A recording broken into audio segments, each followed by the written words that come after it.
It's Friday, and we are live. We are live. We are live with another Pontificators hour or two. It's usually like 2 or 3. Well, we have Chester here, so it could go on for 4 or 5. So, how you guys doing? Starting with duding. How you guys duding? Hey, Zach, how you duding? I'm duding good. Yeah. Yeah. Just don't say carbon fiber around Zach. No. Yeah, he loses his mind. Oh baby, oh baby. Okay, just a backstory on that. Chester just bought a car. He'll probably talk about that when it's his moment. But he said carbon fiber and Zach. It made me moist. Yeah, got a little crazy there. So good. We have Zach. We have Bob. What's up, Bob? What up? What up? What up? So did you buy a new car today, like Chester? Yeah, sure. Does it have carbon fiber? Carbon fiber. No, but I bought propane. I bought a basket filled with bread and butter noodles. Oh, I'm sorry, I was channeling CV Sobolski there for some. Oh God! What happened? Well, very good. Okay, so then we have the great one, Todd Mulrooney. What's up, Todd? How's it going? Wow, that was exciting. I cannot tell you. I was trying to mod somebody. Wait, it felt like they had a question. I did have a question because I wanted to ask: have you been watching a Cup of Joe or whatever the heck he wants to call it? Is that Morning Joe? Oh no! Does he have? Because I know that they do the drink and draw, right? And Joe's on that, right? He's doing a show on Marvel in the mornings. A few mornings here and there. Okay. And he had on Mark Millar, which was a really good one, by the way. I mean, you learn some things. Oh, Mark's an interesting guy. Yeah, definitely. And he had on CB, and then the first day he had on nobody. Well, he had Steve Wacker, but it was like for a second. Steve Wacker, he was so good to me over at DC, and then he went to Marvel, and I don't know what happened.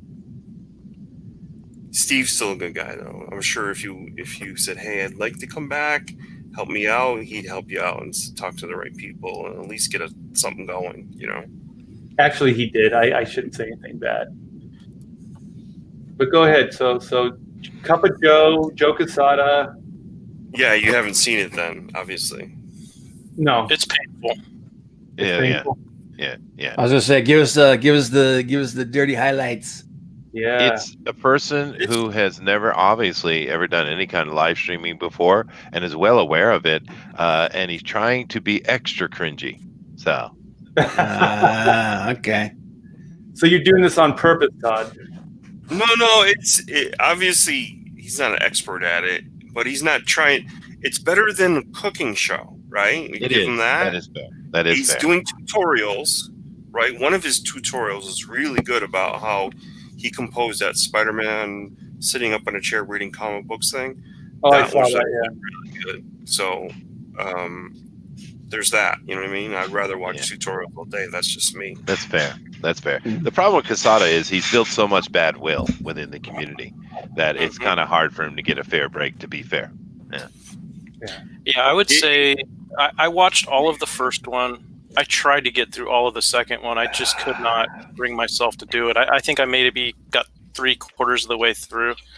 And I will say, in fairness to Quesada and all people who are new at YouTube, it's weird when you first try and do it. And even if you're someone who doesn't normally get nervous, you may experience yourself feeling something similar to nerves just because you're trying to do stuff on the fly. There's a live audience. You're not sure if you're coming across the way you want to be coming across. There's a lot of stuff going through your mind. And so I don't know if I've ever seen anybody do YouTube with no previous broadcast experience who was good on day one. Yeah, but he's been on that drink and draw for a long time now. That's like a bunch of guys hanging out. He's not carrying anything on that show. The person who carries that show is your buddy Dan. But one thing I'll say about Quesada, he is who he is, and that's coming through. because he isn't who he appears to be, which he tries very hard to have come through on Twitter. That was like he's philosophical. not. He's not SJW soy all the way. He's towing a company line, but he can't help but come through who he really is and realize comics were really great when they were brutal, they were bloody, they were high stakes, and they weren't this nonsense agenda crap. And he knows it, and it comes through. Well, And I was going to say, Todd, that I thought I was very fair in my assessment of Quesada's first episode, and I had a very low bar. So, if I ever get accused of being overly kind, it may be due to seeing a lot of new YouTubers, seeing them, have some difficulty in the beginning, and I've just come to expect it. And he clearly was nervous and had some difficulty, and it's expected. Now, episode 2 with CV. Chuckleberry Buford Cebulski, on the other hand, Wow. Shots fired. I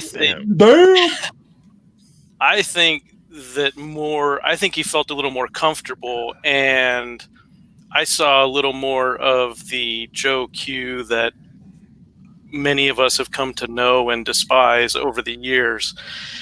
And I think that as time goes on, this is going to be a rolling trash fire. But I'm not losing it's sleep going over to it. be. I think it already is, man. It Marvel's really been is, rolling yeah. trash fire for really is. years Oh, now. yeah, Oh no, I'm talking about specifically his YouTube show. It's early days, so it could go, in different directions if we're allowing for theoretical physics to, occur as they normally do. But I mean, I firmly believe that it's going to crash and burn, or maybe it'll be wildly successful, like Gail Simone's YouTube show. Mentioning theoretical physics, do you want me to get into my debunking of Einstein now? Is it time? God, Go? no, shut up, Chester. Well, anyway, to get I don't back have my to the tinfoil. introduction- Yeah, to get back to the introduction, that was Joe Thunderbuns and Cornelius. Chester, how are you? I am great, and I noticed there's a Hail Caesar Caligula in the chat, and I want to be Caligula. That's not fair. My name's Cornelius. It's nowhere near as cool. Damn it. Well, We you also could got type it in. Mr. Couch Doodles in the chat there, man. Hey, we do have couch dudes. Hey, what's up, dude? And you Frag-a-boom. can just type And it Braga. in. Chester. Huh? Just name yourself. Just type it in. I could be Cornelius Caligula. I could be. Yeah, could you be. can do it. Yeah. Yeah. Self-proclaimed. He was self-proclaimed, and he was deranged. When I hear Cornelius, I can't help but think about Planet of the Apes. You know that, right? I know that. I know. I'm well aware. And you guys keep calling me a gorilla. That's what I get. The problem I did, Art, was they kept saying, Chester, we want to see your music, right? So I was like, all right, fine. So I played a couple of clips for like a minute, and they couldn't take it for more than that. And I was like, oh, it's wonderful, Chester, shut up. All right, fine. And then they said, Chester, we want to see your music. So I put up a clip of me playing on stage. And, of course, what did the chat light up with? Who's that gorilla on the stage? All right. Oh, wait, sorry. They set you up, brother. They set They you did, up. dude. Oh. Well, a hey, lot of Bob, musicians in this group, man. We got Art, we got Chester, we got Dan over here, man. We got Metal, dude, man. We got a whole freaking band just waiting to be put together. Hell wait, yeah. you say death metal's in the chat, or who'd you say is in No, and the Death Metal, but Death Metal hangs out on Dan's channel. And I'm like, dude, we got there's like a half a dozen musicians just right there, man. We got a whole freaking band ready to go. Yeah, I'm what ready. was I'm the ready. heavy metal We Are the World? We could do like a big heavy metal like comic book We Are the World, and then we can actually raise money and give them to the comic book shops, just like DC Comics is doing right now. What was it, 250,000? Yeah. So now, We are the world. Get a little Bob Dylan in there, man. but we have to do it from an arm's length because we can't cut. That's true. That's true. That's what the internet's for. Blowing kisses. Yeah. So So what do you guys feel about? We're gonna talk about some we're gonna try to get What's his name? Yule Bob is what's Yeah, wasn't he Yul coming said in? he's hanging out. He said he'll come in if I think he said well, let me tell you exactly what he said. okay. Hey, Art, everyone else got to tell how they're duding, but I didn't get to tell how I'm duding. Okay, no you, problem. How you do? Well, today I duded into potty. Oh God, There we go. bun humor. there's a dad joke. Dad jokes, guys. Yeah. These are the jokes, people. Yeah, but the what was it? Newsarama just posted a while ago today about the DC donates $250,000 to charity for comic book stores. So now comic book stores are charity, and Jim Lee is auctioning off sketches. So I did want to find out. This will be like our first pontificator question. I wanted to find out what you guys thought about this and how you feel about comic book shops being like considered charity right now. Well, want- go ahead. No, go ahead, Chester. All right. We've seen several people making comments like this. We had the Cates guy saying that the people who made money off of Marvel movies should be donating to the charity that is the brick and mortar. Of course, we also have all these other calls that are coming from that. He's not the only one. Of course, this donation we have as well, what you mentioned with Jim Lee and stuff. And I think it's really interesting that. We've been pushing back on so many things for so long. They haven't listened to a damn thing we say, but now they listen to us. Because it's a crisis, dude. That's what. Have you noticed that social politics have like almost completely disappeared as far as people taking it seriously or anybody listening to it? Like since the celebrities have all been put in cages and they can no longer say all their white knighting and SJW stuff. It's like. All of a sudden, everybody that usually doesn't have a voice on Twitter is now having a voice on Twitter, and that's the majority, the 90% instead of the 10%, and the 90% is saying we're in a crisis. Right, Yeah. but you feel this is just kind of virtue signaling, like in the worst of ways. Like, look at us, we're great people, or do you feel like this is actually going to make a difference? Is it just No. Here's why. Nothing's going to change the way things are right now until you have a vaccine. Mm-hmm. So say that I know that that Mr. Fauci's going on there, and he's saying year to year and a half because he has to. He doesn't want to be wrong and say next month, and it doesn't come for a year and a half. He just has to give you what the normal time frame for something like this normally is. It might be around the corner. I don't even know. But kids aren't going back into schools until there's a vaccine. Guarantee that. Yeah. Oh, no way. Well, this school season's done. It's not going to happen. Right. I've read a lot of places where kids are going to have to basically start this grade over again next year. Well, now that might well be true, but waiting until there's a vaccine, there's no way that's happening, dude. They'll probably wait until September, but they can't wait until you're talking a full year off of school, dude. I understand that. Yeah. But it's too scary to them to raise a generation of kids through virtual parenting, because that's what would happen. Those kids get sick, they bring it home to the parents, they lose their parents, the ones that have underlying health issues. Boom, now you're raising a bunch of kids through virtual means of staying home, we'll send you food. You can't go through that's a horrendous, tragic life. Yeah, no, it is. But let me, and this has been something I found very interesting watching this whole thing unfold, because there's certainly extreme overreaction to the Voldemort, right? And there's underreaction too, especially in the beginning. But here's the thing: when it comes to disease theory, right? Particularly with virus theory, is the herd immunity is a very valuable thing. And from people like Fauci and those kind of guys, their perspective, they won't say it out loud because of all the the politics that's going on right now. But in truth, they would kind of like the entire population to get it. Mm-hmm. Right. I mean, that's how it really works. It has to pass through humanity. It does. So the fact that we are losing certain people, and keep in mind, a lot of these death totals you're getting are not all corona related. They're not, right? People die. But you would agree that it is it's an part of it. understatement, right? It is an understatement. Yeah. Okay. But there's no way you can keep the kids out of school for a year. There's no way you can do that, dude. That would absolutely cripple the economy beyond. I mean, there's a lot of people singing gloom and doom these days. It's the worst thing that's ever happened. It's like, read a book. I mean, Jesus. Yeah. I But, mean, in You my can lifetime, I've school seen the worse. kids at home. You can't replace their parents, and you can't replace a kid, but you can school a kid at home. That's not that hard to figure out. Yeah. Yeah, no, I get it. I'm just But- saying that would be suicide.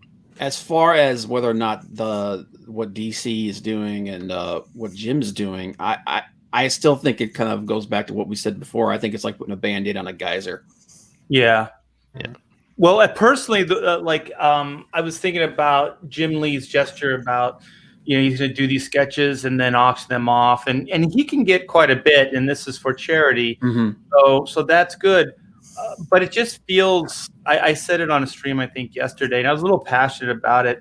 It just, I don't know if it's quite virtue signaling, but it is, because it's not going to really do any good. And as far as Jim Lee is concerned, me personally, is that he's the head of DC Comics. So I want him to come up with a bigger game plan, right? Like, I don't want that guy to sit and be drawing sketches, I want that guy to be coming up with a game plan on how to save the industry. This is the leadership we need right now. Like somebody like Rob Liefeld, who's doing the same thing, that's fine. Or if Todd did it, or Zach or myself, if we, start drawing and trying to make some money and then giving it to the comic shops to ease, in this time of need, that's different. But a corporate head, it's just weird to me that this would be Jim's go-to. He's the head of one of the biggest comic book companies in the world, and with major connections to one of the biggest conglomerates in the world.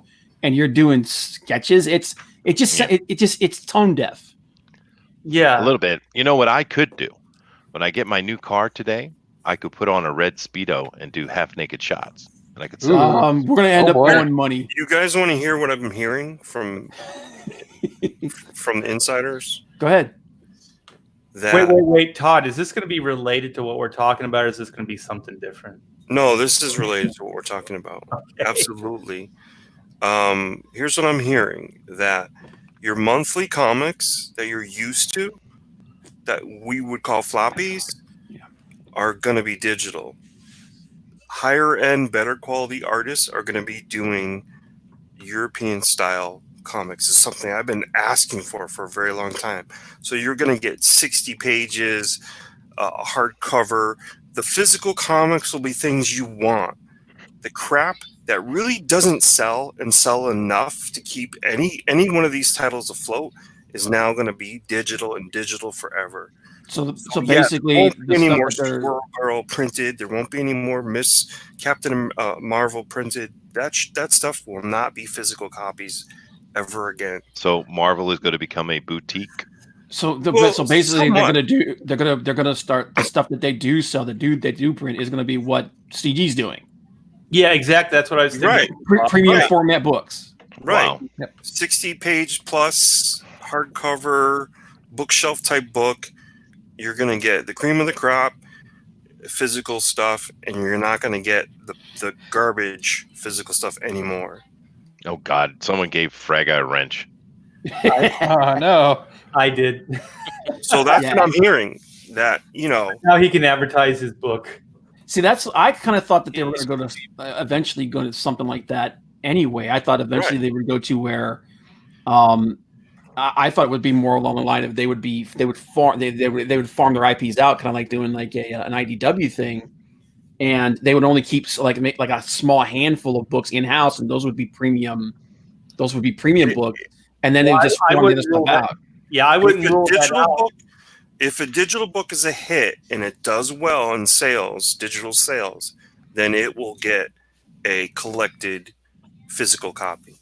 I have to ask you, Todd, where did you hear this? And is this for Marvel and DC? Yes. Yeah, it's been a lot of talk, actually. Where do you hear it from? I can't tell you. Well, this is actually like the whole thing with them going digital with most of their mainstream titles. That's actually something I've heard in the pipeline for like 6-7 months. You know, it's just that they're trying to figure out a way to make they were trying to figure out a way to make digital viable and more accessible. And now, because of what's going on, it's just accelerated the timetable. So I wouldn't be surprised if they went with like for the majority of their monthlies for that, and then like they said, like have like a handful of premium books that they would do, and if one of these digital books does like really take off, then maybe do like a collected version of that, going to like almost like trying to go with almost the way that the manga industry does. Right. Yeah, that's fair, especially what Shonen Jump did in the West. I think that would be a very smart thing to do. But the problem is, and you've seen it pop up in the chat here several times, and I'm 100% on board with the chat. I just don't want digital books, dude. I tried it, and they've done such a great job. They've created these kind of interactive books, and they've really tried to push the digital, and I appreciate the effort, but I just don't want it, man. I want a book in my hand. I'm too old to you don't want learn new garbage tricks anymore, right? You won't be getting, for instance, right? Think of an image book. Of course, I'm going to point to the obvious, but you'll get a book like Seven to Eternity, which is really good. What was Black Science was really good. Oh, Black Science is great. Black Hammer. Right. Look what Black Sad is, right? You know Black Sad? Oh, it's yeah. a European book that they translate, and it comes out through Dark Horse. Why it's got a video game. Why Dark Horse doesn't do this more often, I don't understand. But it's a perfect example of what I'm talking about. Each one of those stories that guy writes has a beginning, middle, and end that finishes it in 60 some odd pages, and that's it. Then it's another case or another death or whatever that he that's the kind of stuff that would really be, look, you might have to pay a little bit through the nose for something really of good quality that has a beginning, middle, and end, and that's okay, as long as the quality is good and the art is good. There's certain artists I'm not going to pay $19 for, but Sean Gordon Murphy doing Murphy verse in a European format, you bet your ass. But the thing is, this doesn't have to be either or, right? I mean, that's not what we're talking about. So we're talking about in lieu of like monthlies, which, like we've talked on Pontificators before, kind of like the old comics where they were disposable art form, right? So or just entertainment. So you could pay a smaller amount and just get, a basic comic book. But then like there's going to be these high-end books, which will be, more in comic book shops, I imagine, right? Like that will be that. They're not sure there'll be a comic book store when this. So they might that's the big thing is, there even how many of these brick and mortar stores are going to close up shop? And Geppy's in serious trouble. Yeah, but that's true. Like Time Warner, they have their own distribution routes and stuff, right? And that's possible. They could easily like do it in a heartbeat. But I don't know. So Todd, what you've heard is it that it's going to be both or no? I think if it's going to be sort of tiered, right? Like Ivan Reyes does Superman, and it's written by Bendis. Well, there'll be physical copies of those two guys. But what's the other Superman? Like the Superboy book? There's not going to be a physical copy of Superboy. There's not going to be physical copies of Legion. I get what you're saying. I get what you're trying to. Book done by an A-list team. There won't be a physical copy of it. Yeah, but what I'm trying to figure out is the delivery service. Like, are those books then going to just be like, where are they going? Like, if we're now talking about boutique high-end books, we can't be talking about like 7-Elevens and stuff because they're not going to carry those books. It's only going to be like a high-end retail store, like a comic book shop. And then, like we had said on Pontificators, where you turn the comic book shop into more of a boutique collectible kind of outlet, and then they're going to go with like like basically disposable art form or entertainment books, then that will all be digital. So See, is that, I don't think so. I think they're looking more at something like bookstores and things like that, Amazon, that kind of stuff. I don't think they're looking at the brick and mortar stores. But on that note, I'm going to dip out here and I'm going to let Yul come in here because I know he's got some real strong thoughts on this. okay? Well, hang tight, Bob, and we'll bop you back in. Yep. All right, man. Thanks. Balinor says, Black Sad, a boomer. Oh, I'm sorry that I'm a boomer, but I would really love to see Balinor putting on the little skirt and doing his version of OK Boomer. Make it sexy, baby. Let's welcome Yul to Pontificators. How you doing, brother? Pretty good. How are you all doing? Good. So Bob set this up, and he wanted to get a retailer point of view with all this nonsense that's going on. So it would be interesting to see what your take is. If people in the chat don't know, you do, or you, I don't know how you say it now because the comic book shop is closed, but you were running a comic book shop here in, well, not here in Southern California, but Northern California, right? That's right. Berkeley, California. Yeah. Oh my God, dude! And you got the damn hat on too. That's worse than the MAGA hat. You freaking it actually is. Boston only. Boston only. Oh, come on. We could talk about that some other time. So Chester draws first blood here with our first guest. Thanks, Chester. Oh, you're welcome. It's all right, man. We could talk about Mookie Blaylock or my entire season being thrown away because Blaylock. of this. All right. Right. All right. Well, I got to talk baseball. Bets, I mean, shit. Sorry. All right, dude. Tell us what's the deal. Lay it down, man. Ask me something pointed. How's that? Okay. Yeah, how is it feel have to you be been a listening? store owner in the modern day? How's that? My insider info that I'm getting, have you been hearing a similar thing? No, I don't. God, I don't do the whole chat room stuff. I never have. It's this isn't chat room. These are guys I know in the industry. Well, I don't talk. Yeah, I mean, you can kind of see the way the industry has been going for a long time. Anyway, individual issue sales have been dropping for like a while. You got the whole Scholastic thing that's going on that people always like to talk about. You got your book fairs, you got your libraries, you got things like that. And then, book sales are up. So it looks like do it digitally and then, get it out in book form. And if you're a comic store that's already been a book form, model like we have, a bookstore model like we have been, it's the way to go. What do you mean by bookstore model? Like, all right.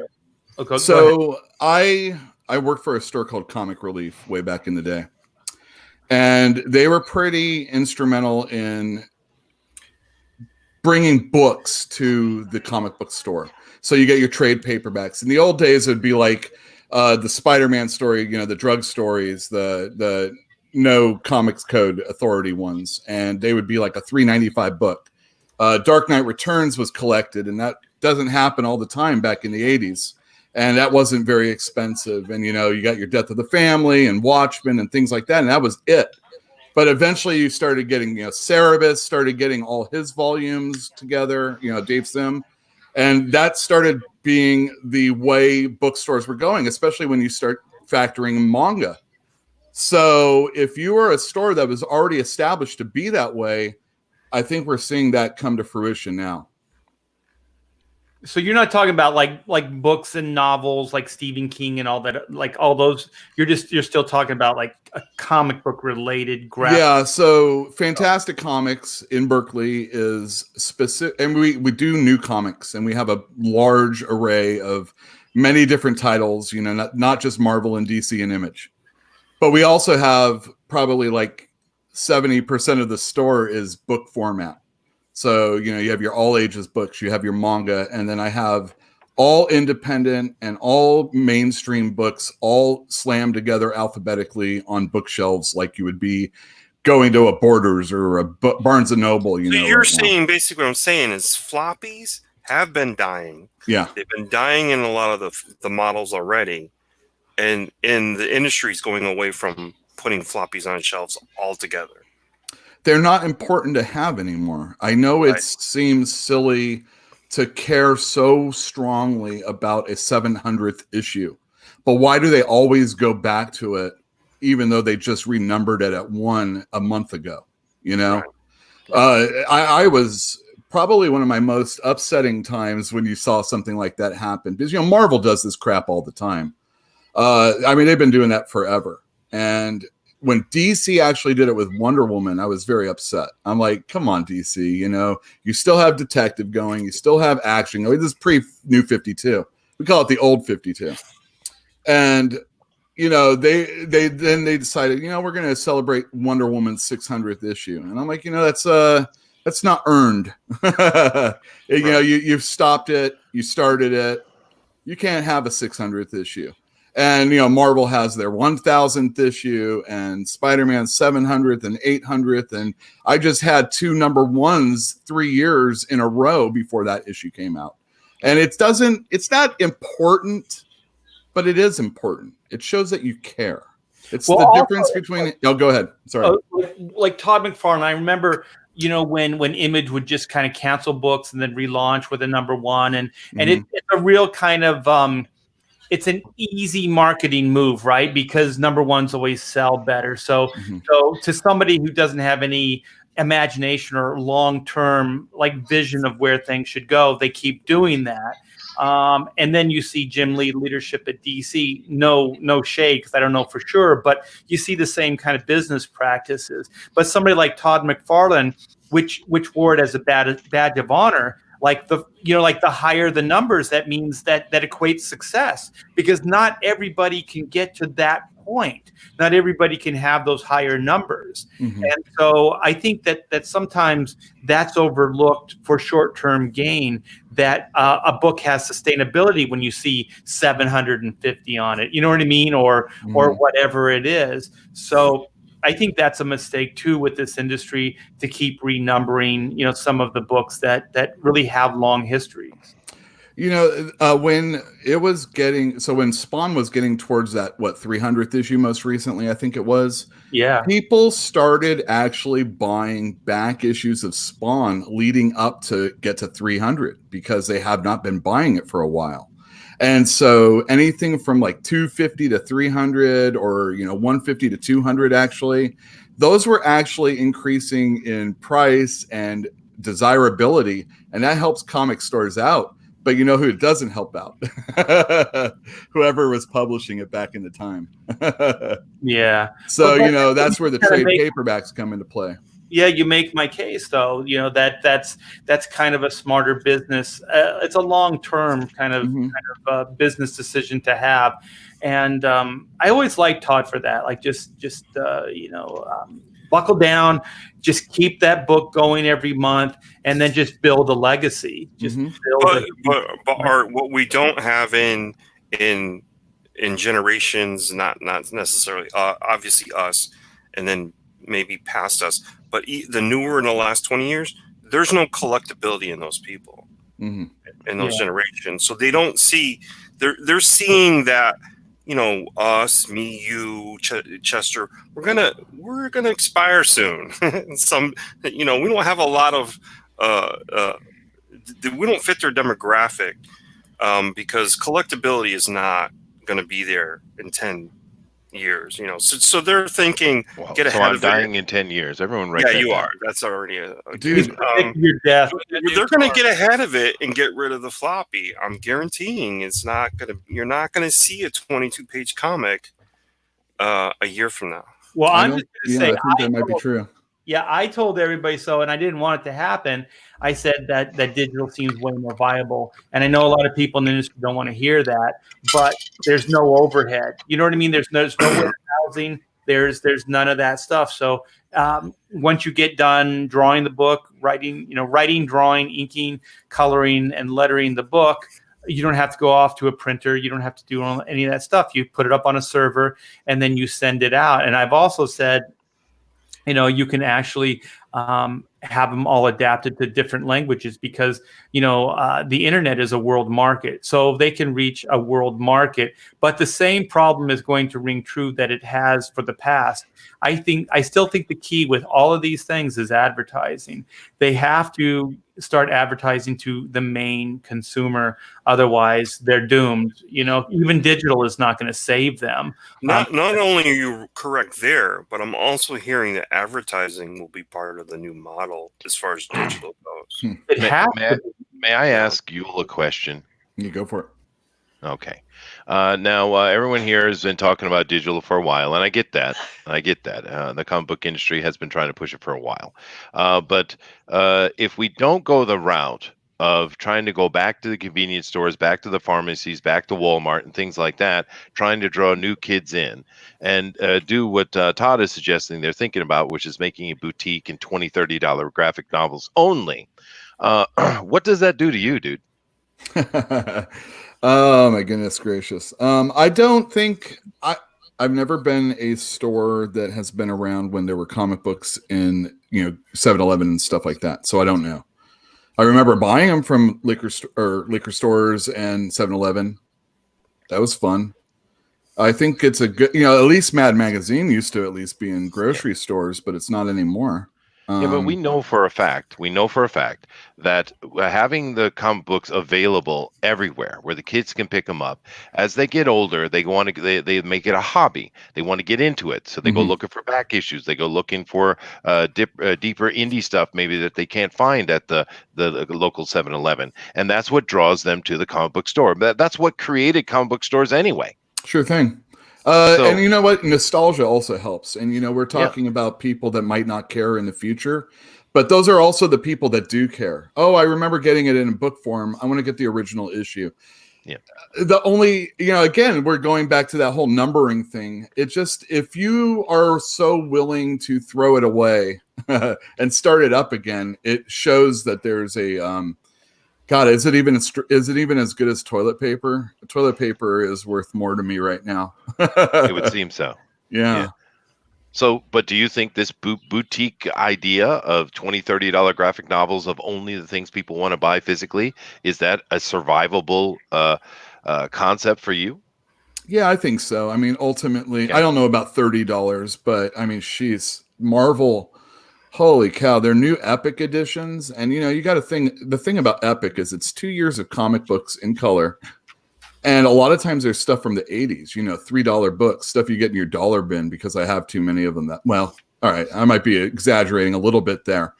But, nothing that's really, really expensive except, the first Spider, black costume Spidey, that type of stuff. Oh, yeah. And those cost $45 already. So, I mean, the boutique comic store, as far as I'm concerned, is already here, but I personally think I only need the first few of a series. I only need the staples like your Watchmen, Dark Knight Returns, stuff like that.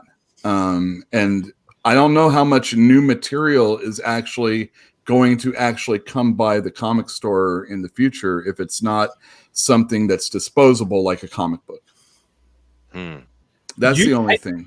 Have you thought about like a kiosk or something where people could download, or something like a coffee shop kind of scenario where they could download their books and then sit and read them or whatever? I don't know, man, because I love comic books, and I mean, I'm a super fan of comic books, and I've been around it for a long time. I think most comic book store owners are, although there's the type that get into it for, I don't know, maybe because they used to like comic books, but I'm still there. I read new stuff all the time. I still read old stuff. And I don't know, man, if I'm not selling comic books, I personally don't care. Yeah. I mean, I don't want to see, comics change to that degree. But I do want them to survive. And I want retailers to do well. I don't want to see anything really change. I just want to see it.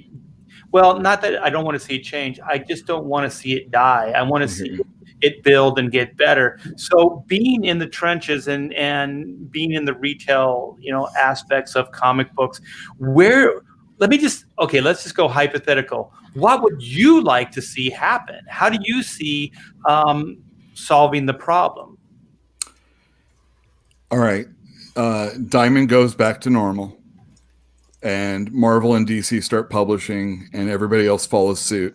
You mean 30 years ago normal? I mean, just tomorrow. Everything, no more Corona. Sorry, I wasn't supposed to say it. No more of that. And, everything's perfect. Everybody is coming out tomorrow, and everything's just the way it used to be. Except, I think personally, Diamond doesn't do anything to protect the stores. They don't fight for us in any way. And they have a contract that they signed with these companies for a long time ago. I think Coliseum Comics talked about it. It's like a 40-year-old contract. And the only thing they've changed is that they've locked DC and Image and Marvel to be with Diamond now because of all the shenanigans that Marvel did in the 90s. And, it's got to be returnability. That's number one. If there's no returnability, I don't care anymore.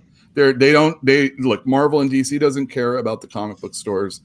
Really, because like I said, you see Todd McFarlane's Spawn selling in the comic store in the back issues. That doesn't make them any money. They don't care. But what it does do is it makes fans. It re-solidifies somebody caring about your IP, which is a whole lot more important than being an IP. Except, it's not. It helps you guys. It does help us. Retail store, yeah. I mean, that's where most of my business would come. Like when I was a kid and I knew that there were comic book shops, I went to comic shops for back issues mainly. I didn't go there for my new books because I could get those on the newsstand. I went to comic shops for back issues. Oh my God. The first time I was able to buy a back issue, I probably bought the jankiest Spider-Man possible. But I mean, you remember that. Yeah. It's really good. It's like those things, but I don't know. There's so many different avenues of people to get entertainment. I don't even know if retail in any aspect other than, our essential businesses these days is even important anymore. That's a sad. I was driving down the street and my girlfriend and we needed to get a book for her. And I'm like, well, if we order off Amazon, it's going to take 2 days to get here. Let's just go to a bookstore. And a regular bookstore in the Bay Area, it's still 30 or 40 minutes away probably. And that's pathetic. And I don't want to live in a world like that. But isn't that the way it is? I mean, I hear about, your flyover states. It's like 2 hours to get to a comic store. Yeah. And as far as digital is concerned, if Marvel and DC doesn't care about comic stores like I believe, they would have already done digital in this last week. It just doesn't make them any money. That's personally what I think. That's fair. So you think if they could make money on it, then they would have already went to that business model? I think they would have if they've seen the numbers. But the only thing we've seen is sales, and that's usually. And I've been. I'm a voice in nothingness on Twitter and stuff like that. Nobody cares. But I've been saying for years, this is like, oh hey, guess what? The Vision 1 through 12, this Eisner Award-winning Tom King series that everybody loves, right? 99 cents on Comixology. I'm sure that's the majority of the sales for that on digital. Yeah. It was 99 cents. Hey, guess what? They're having a blowout sale. You can get every Fantastic Four for $30. Is it even that much? Well, that's so much better than the Epic collections I just told you cost $45 in my store. Don't forget that I have rent and staff and all that other stuff that has to pay for that. And we only get we only get half off on those books for the most part. Right. So in a nutshell, the biggest thing would be returnability for your shop. And people don't realize returnability isn't even getting money back from companies. All you're doing is getting a credit to order more stuff from them. If you're returning books, do you even care about getting credit?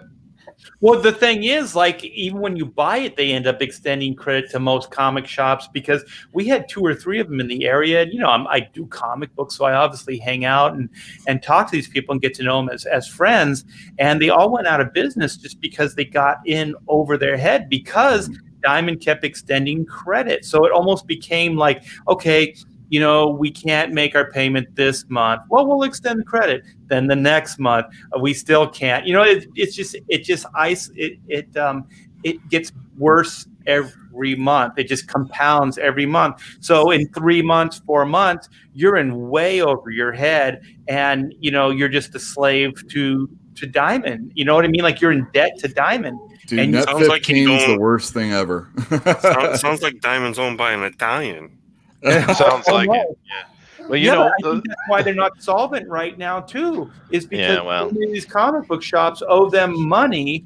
Because they've extended so much credit to them, and most of these shops, the only way they can stay alive is because of the credit that's extended to them. So really, what would be the difference, if they made the books returnable versus giving you guys, all this credit?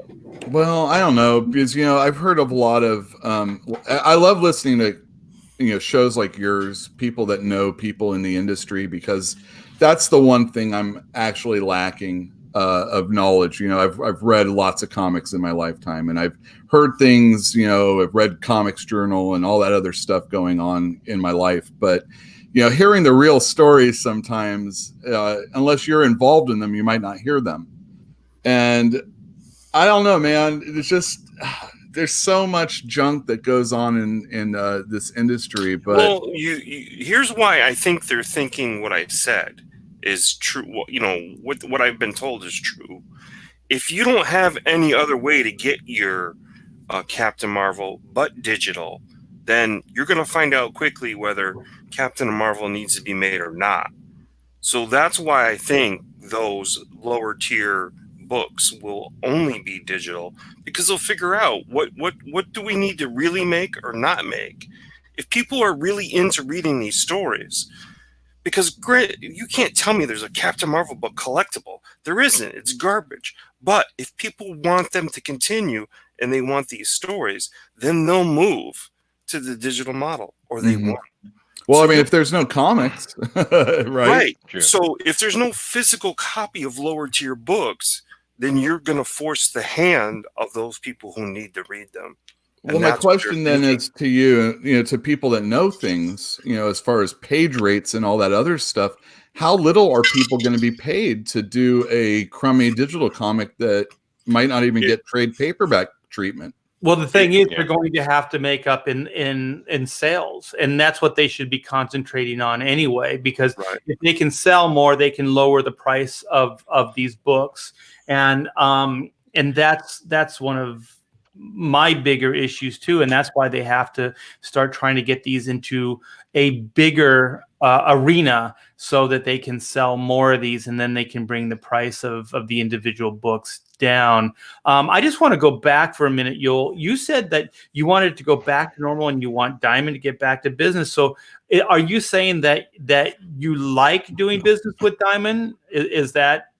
There's lots of problems with Diamond, but they're the only people to bitch about. So, I mean, of course, that's going to be the case. Yeah, but I'm just talking. We were talking hypothetical. So, if you could, would you rather there be like maybe 2 or 3 distributors that you could get books from, and then maybe they can compete against each other as far as pricing, and then just you don't have a monopoly. Right. Well. So I worked at a store, and I actually in Southern California back in the 90s when just before the that whole Heroes World thing, and my store actually went through Capital City. And I like Capital. Capital is great. Did you know Ken Kruger by any chance? I knew of him, but I never had any dealings with him. I got to meet him. He was a guy that owned a West Coast Comics, I think is what it was called. Or his wife did, and he was a Capital guy, and so they had to get rid of the store. So that's how I kind of ingratiated myself in that area, and it was cool ordering from them. But now doing Diamond, I mean, I don't know. It's one source, not having to deal with too many things. I still order things from other sources like Scholastic, First Second. Abrams, all those places, and those guys are doing way more comic books these days anyway. It's kind of fitting that whole boutique methodology you talk about also. So once again, would you like to see it just go back to normal, or would you like if you ultimate hypothetical? I just want to see what you if you could have your way, like how would be the perfect way for you to get your books, to sell your books? Like what would be the perfect scenario? Dude, Amazon would be the best way. Okay. They are everywhere. They would negotiate a better price. They would definitely be returnable. And you want accountability for sales. Amazon will make it happen. Cool. Yeah. I mean, that's I actually embraced my Amazon overlord. But I don't know, man. Diamond, when you're only in one thing for so long, like we've been in a store since 2011, and we've seen really good moments and recently not so great moments. And when you only know Diamond, when that's your only master, it's hard to know another life, another way. Well, also if they're going, if the direction that everything's going in pays off, there may not be a Diamond. You know what I mean? Oh my goodness. That's another problem with all eggs in one basket kind of thing, where not only is there no competition, but if they go out of business, then your delivery service is gone. Oh God, he's got the hat on in real life too. I do. Yeah. His cartoon turned into a real person. This is like Cool World. I got another question that's a slightly off the topic you're covering, but I'm kind of curious if you can, validate something for me. Now we know that getting digital is kind of like going to the ice cream man and wanting the fudgesicle and end up with that stupid rainbow icy crap. Yeah. But my question is this. It seems that these companies put out absolute crap stuff a la the New Warriors that no one's going to buy. But yet, even though their sales will be low, they force the comic book stores to buy them, it seems, even though no one is actually going to give you money for it. So it's complete loss. So my question is, why would you get a book like the New Warriors? Are you actually forced to get it? Or is it just you're banking on something? I mean, what's the deal with that? That All one. right, well, I mean, we all know about #1 selling, hopefully. I mean, Ravencraft didn't, or whatever Ravencroft, that was a miniseries that Marvel started recently. But, you think it might sell. You try it out. So even if it was New Warriors, you might get a few for the store. In my store, we might actually, I had a higher number than I normally would get with, let's say an IDW book. So even with Marvel, because, I don't know, those characters were pretty lame, I'll admit. But you've kind of said something about Squirrel Girl. I actually wrote numbers down for books that were good sellers here. Also, Bob was talking on Twitter about Superman sales. So I cataloged those, and I also wrote down what we sold in the store. But Squirrel Girl sold pretty well for us, especially in trade paperback. And I don't doubt that I could have sold some of those New Warriors, but I probably wouldn't have sold too many. And Marvel probably would have double shipped them anyway. So you are telling me you're not required to pick them I am up. not required in any way. But if you want to keep your higher level discount with Marvel, you got to order. And there you go. So that's thing. my point I was trying to get to. So in a way, you kind of have to, right? Well, the thing is like, do I want to sit on 150 X-Men, or do I want to scatter it around with a bunch of New Warriors? 10 New Warriors I might sell 7 or 8, but there's always that possibility that, like I said, that Ravencroft book, I was like, all right, it's going to be Marvel's magic characters in an Arkham Asylum thing or something. I'm sure there's at least 10 people that care about that, and I sold like 3 of them. Oh, yeah, well, we just keep in mind we can't mention Lovecraft. He's been canceled. Been canceled. And that's the thing that I'm trying to get across is I think they know as publishers that a big percentage of their stuff is not collectible to begin with. There really is no reason for it to be in physical print. So they're going to move you to, if you really want to read this New Warriors book, then here you go. It's going to be over here. And that's just going to be how it goes. And that's not a dumb thing to do because, like Art said, there's no overhead. Can the book make enough to pay the team? They'll have to figure that out. That's one of those things, but they already pay lower than you really probably think. The move has been trending downward for page rates for a while now. That's why a lot of the names you can't pronounce, because in their country, $125 per page is like them being a doctor. Yeah, you know, so it's a different ball game when it comes to this page rate, and it's not really altruistic as it seems. Mhm. Well, think about it from a publishing point of view. If Diamond takes 20%, that's 20% right there that you save right off the bat. Right. So Yule, how much do you think the publisher makes? $1 off each book? Ugh. I had dreams at one time of publishing. Ooh, I was gonna make my own comic books. $1 at a time. Oh, what a fool I was. I don't think it was even $1.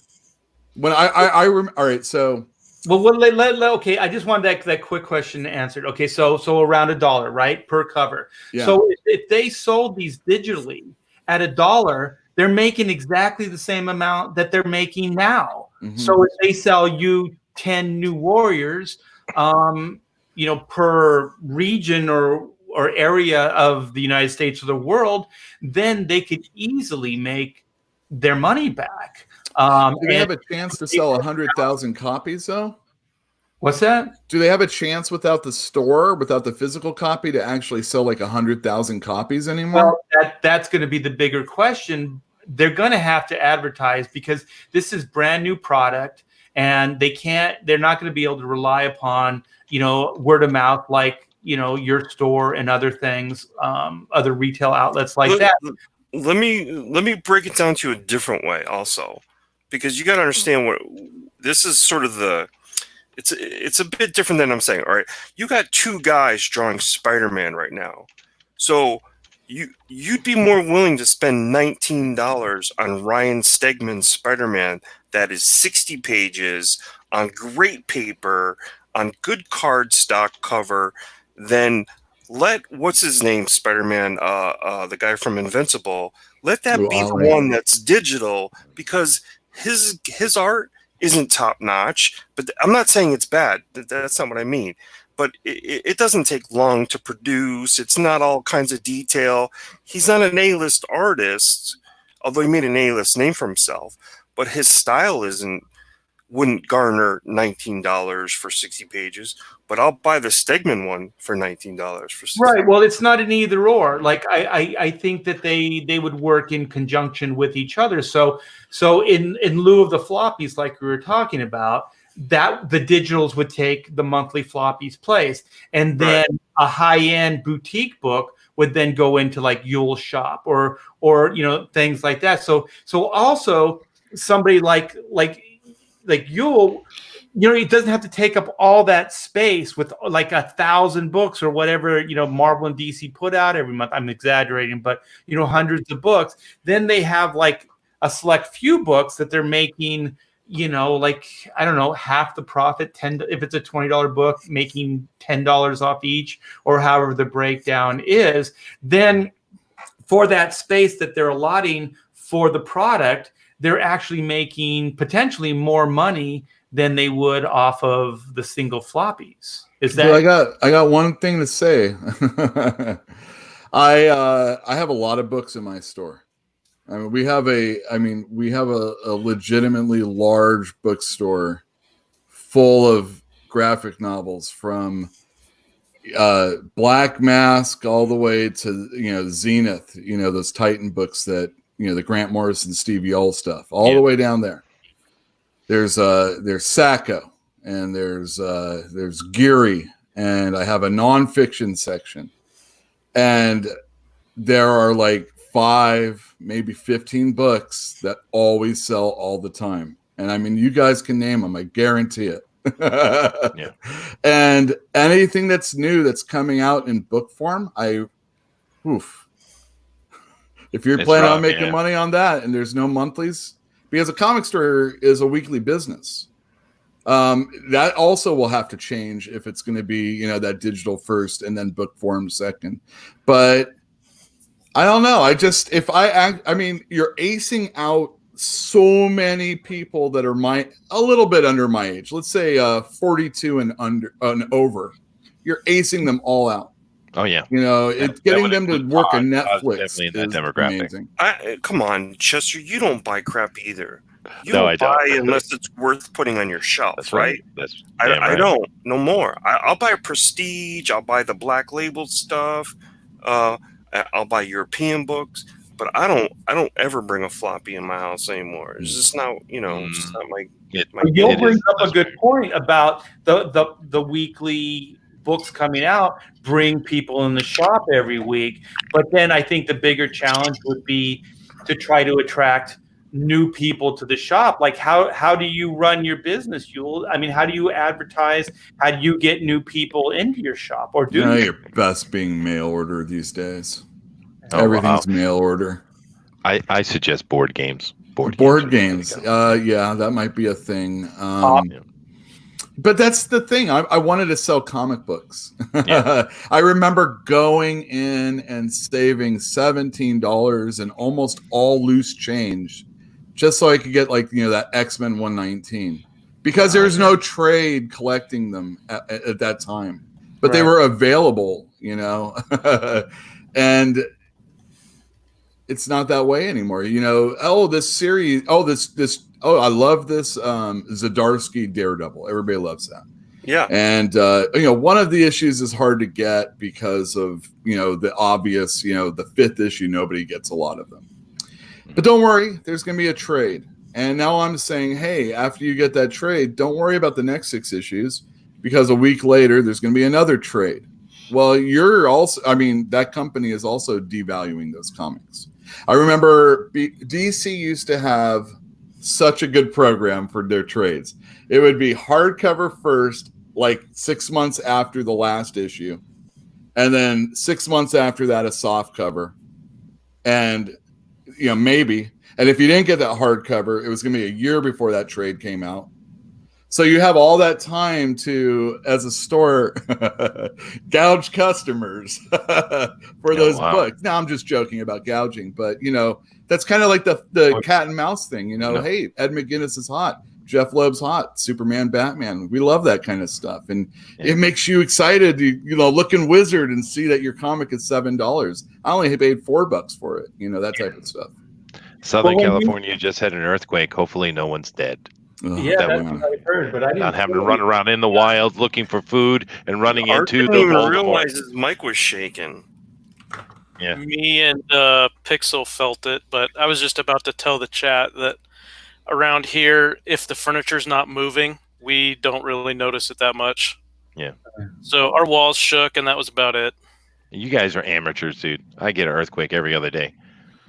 This is Southern California. Do they frack where you are? I'm in Japan. Get a kaiju living under you. We don't. That's true. That's true. We call him Bob. Yeah, the only thing we have building code, so our buildings don't fall down. Oh, whoa. Okay. All right. The shots fired, bitch. All right. We don't have nuclear reactors spilling into the ocean. Okay. All right. I will shut up now.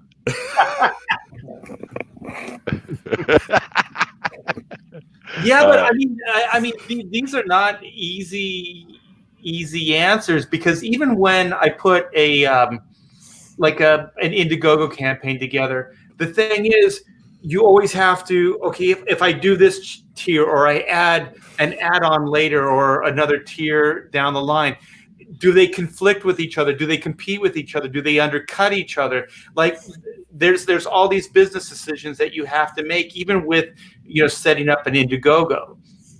So I do understand, what you're talking about, where you're saying you have the floppy and then you have the trade and then you have the trade of the trade and then you have the whatever. So you have all these different versions. Well, what do you tell your customer as, as they're asking you like, well, what should I do? I missed this issue. Do you go, well, go to the back issues and pay an extra $1 for it, or do you wait till the trade comes out?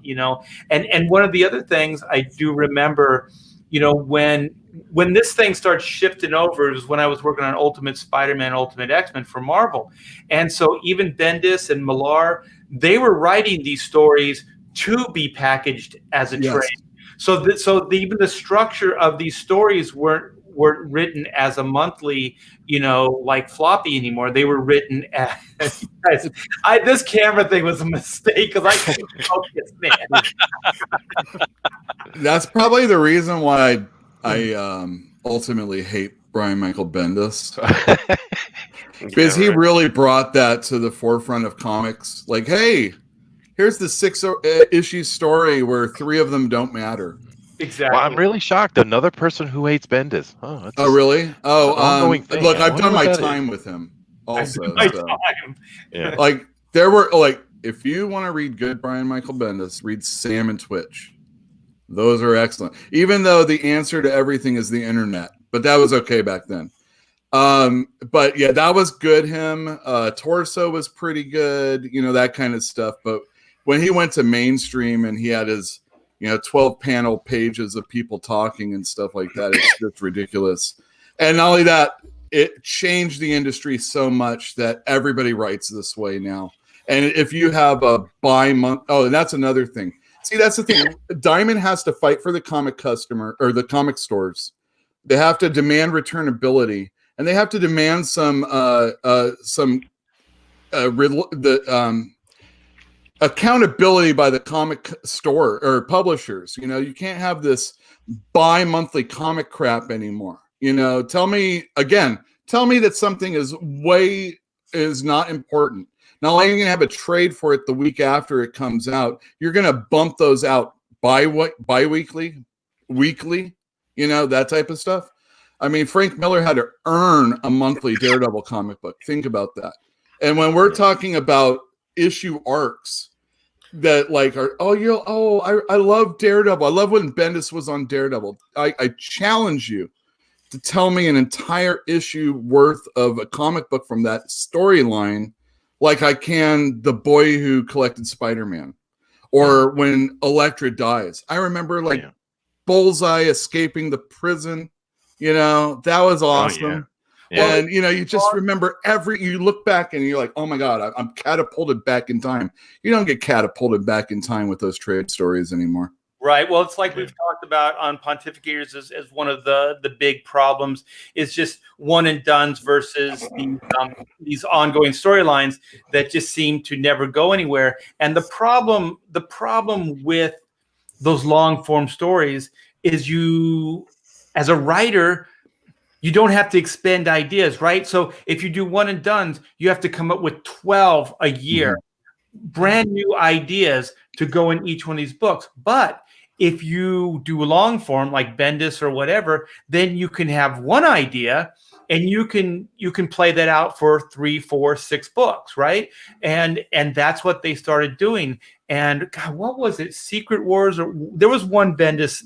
It was Francis Lino Yu, and that's the main reason I bought it. And I bought the first 3 books, and I realized each one of those 3 books were the exact same story.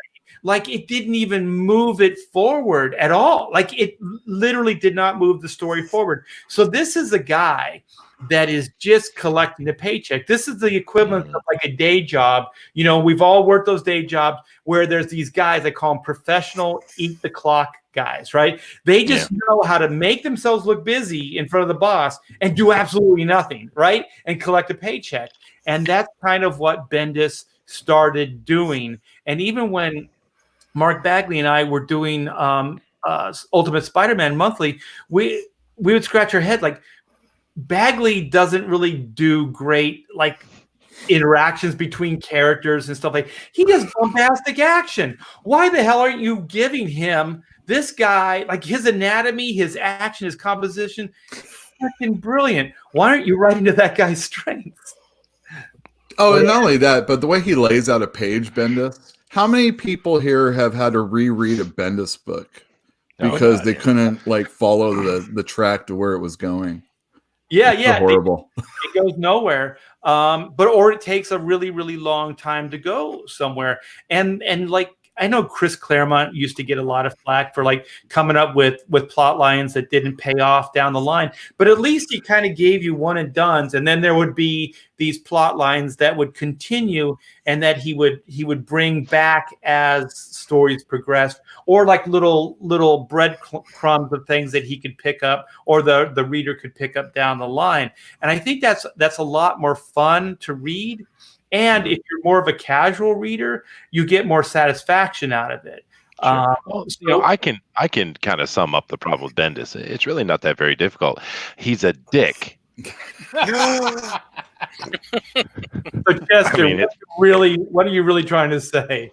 Is that He's also a bald? pony. Is it a Maybe it could be. No, he's an absolute jackass. He's the one that one of those type that always want to shock you. They want to break your expectations, and they always want to undermine. He's following the vein of Grant Morrison or Garth Ennis or Alan Moore, Frank Miller, all those guys who hate superheroes, but they write it in such a great way that you love it and it's interesting. He wants to be that, but he ain't that, right? So he just comes off as a dick. Yeah, Grant Morrison, has big ideas and can execute those. But Bendis, who knows? I thought if Secret Wars was it Secret Wars, I made you happy. And then Civil War, if those were his ideas, I think that those were good ideas. The execution seemed like a cash grab. Secret Invasion, is that the one you're talking about? Secret Invasion, yeah. That's again, that would be a book I'd have in the store. That 8th issue was the crap. Let me just tell you. Everything happened, and then I'm gonna let you know about it in the last issue.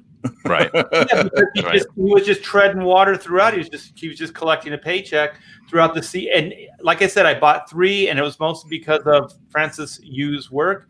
And then that wasn't enough. I just dropped out because I don't want to read the same book, over and over and over again. I remember when we first started the show, I talked about they were going to do Marvel Knights 2. It was something in the works.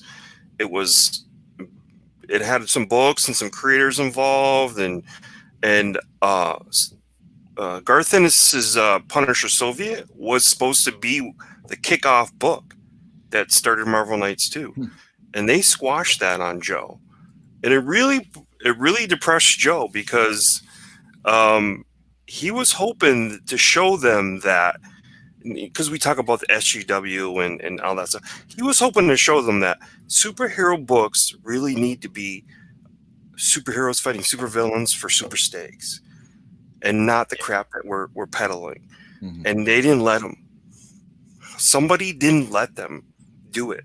So that book still came out, but it was supposed to have the Marvel Knights 2 banner across it. I don't know why that happened. Because you need a lesbian She-Hulk who likes food TV.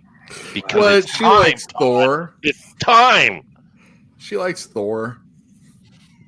Yeah, that's true. That is true. Lady Thor. No, you wouldn't mind Lady Thor is what you mean. Right.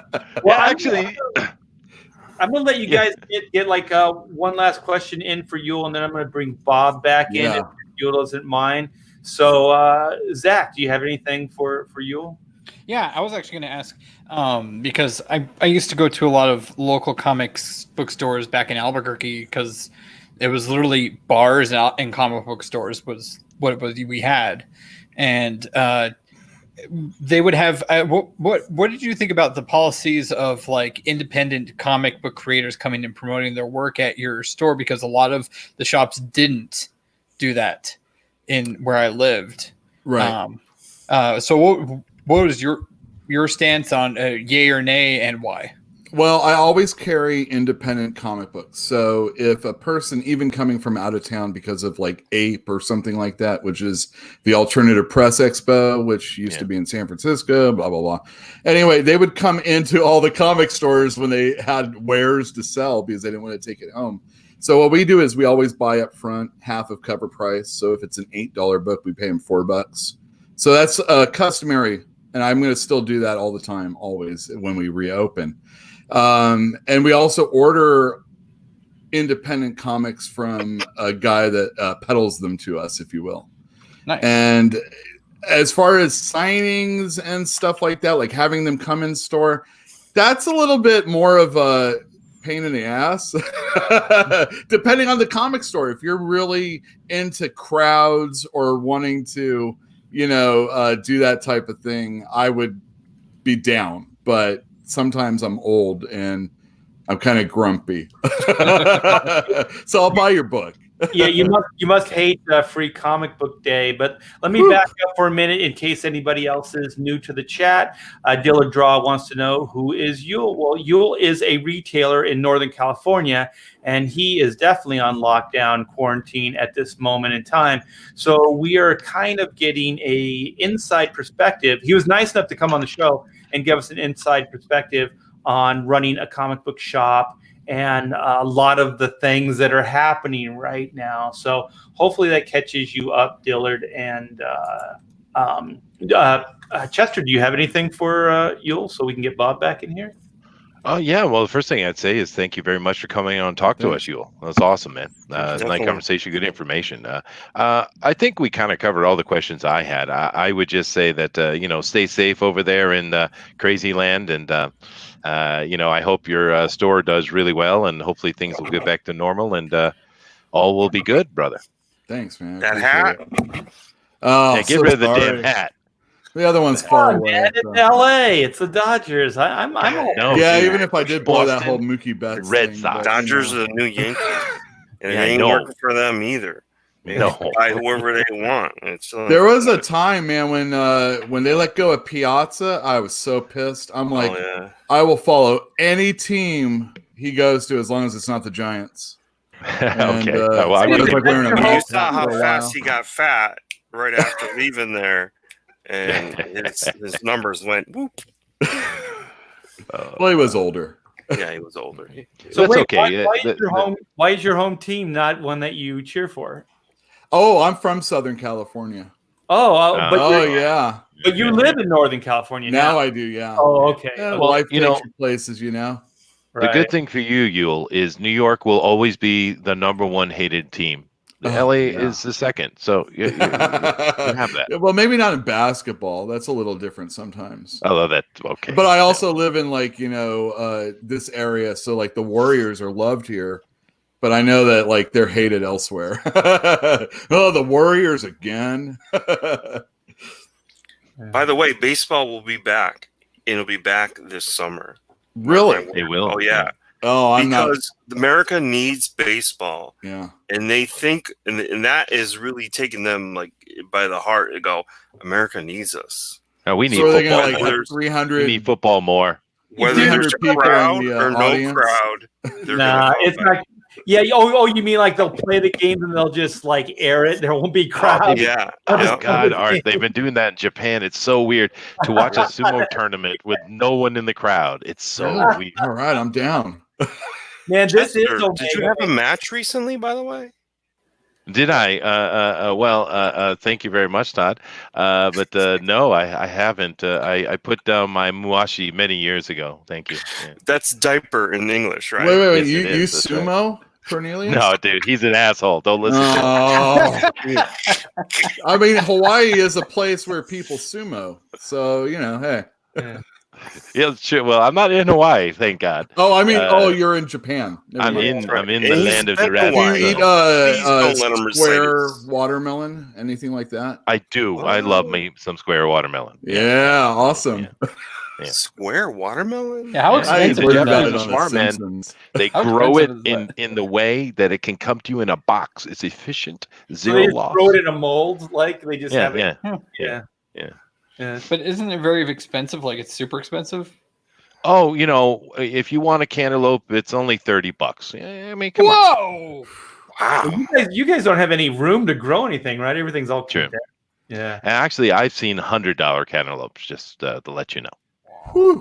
Well, That hey must be Joe, good. do you have a parting shot for Yule? Oh, I was just gonna say that I like your YouTube channel, Fantastic Comics. I found out about it recently, and I've been listening to a couple of the shows you've done while doing other stuff, so I haven't been able to chime in really in the chat, but I like the cut of your jib, sir. Oh, thank you very much. I appreciate that. Say hi. Oh, that's an electrified buns approval too. That's pretty awesome. That's awesome. Yeah, that's very rare. No, he likes Rare. it. He likes Yeah, we on my fantastic. So it's Tuesday nights at 8, and right now we just talk about not having a store open, and all the stuff we do in life. Yeah. So Bullet likes big melons, but Bullet likes. He also likes flat melons too. So He I'm not does. Sure about him. He is the advocator for flat girls are real. That's true. Yeah. Well, they do exist. That's true. They do. I live in Japan. I can tell you very clearly they do. Yeah. Tell you. Everywhere I you can look. say that right but they don't come in squares yet. Ooh, God damn it. Art. Japan is working on that right now. Square boobies. Oh, Jesus. I do apologize, Yule. These are cavemen. What do you want? No, that's quite right. I mean, Remind everybody that you're also on the Wrestling Council. Oh yeah, Wrestling Council with Comic Book Bob, Ikari Press, Antonio, and Boogie Bentley from the S&B Network.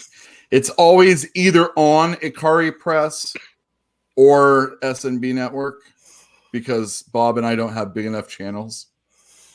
So if you really want to do us a favor, follow Comic Book Bob and Ewell Carter. I'll say hi on the chat so you can know what my name is. It's Carter with a C. Anyway, that's me. Very, very good. Well, hey, thank you so much, Yul, for coming in and giving us that insight. I do appreciate it, and best of luck, man. I mean, thanks, man. Hopefully, some of that Jim Lee money and that DC money will come your way. I heard that's $83 a store. and bail you guys out, and we'll steer this ship in the right direction, and everything will be fine. Yeah, thank you very much. I appreciate you having me on, and I've read a ton of your books, just to let you know. Thank you so much. All right, All right, brother. Roddy Piper forever, baby. Thank you, guys. Bye. Take care.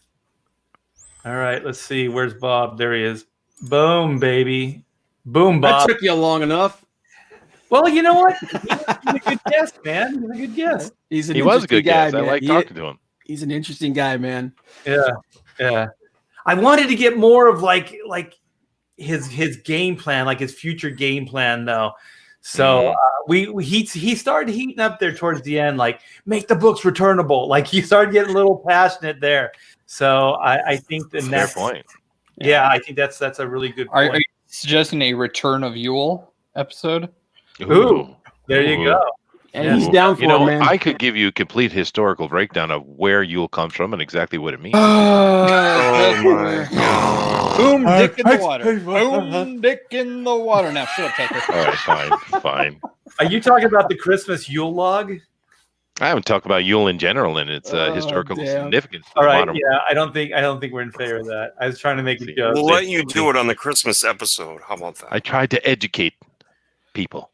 Okay. This is what I get. Or Philistine.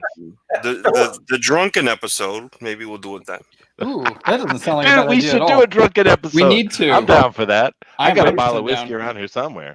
Dude, I mean, I'm a teetotaler, but I've been drinking these the whole time. Oh God, wine cooler bastards! I'm what do you got there, man?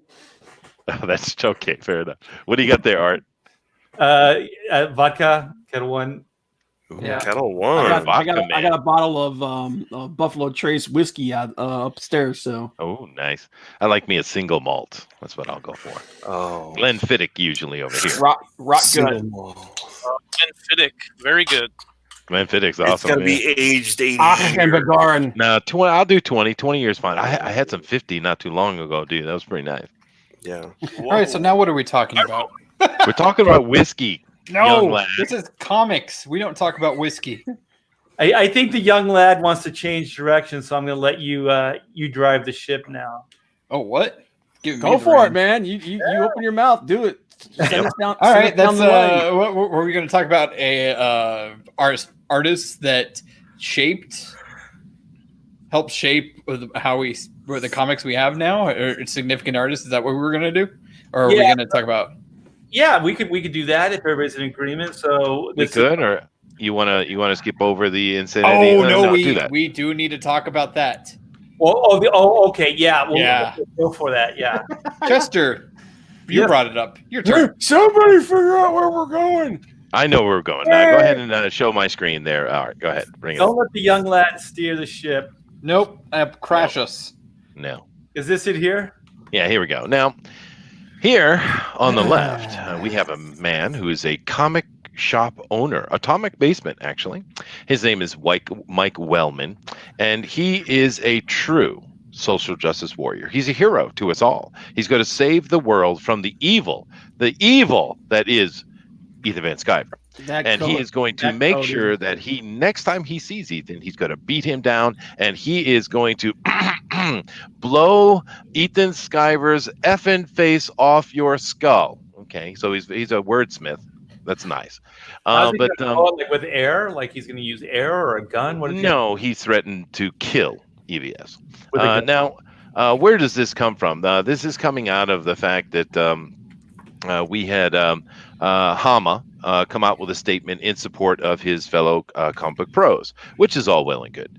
But what Ethan did was responded to Hama and says, "Look, man, it's nothing like that.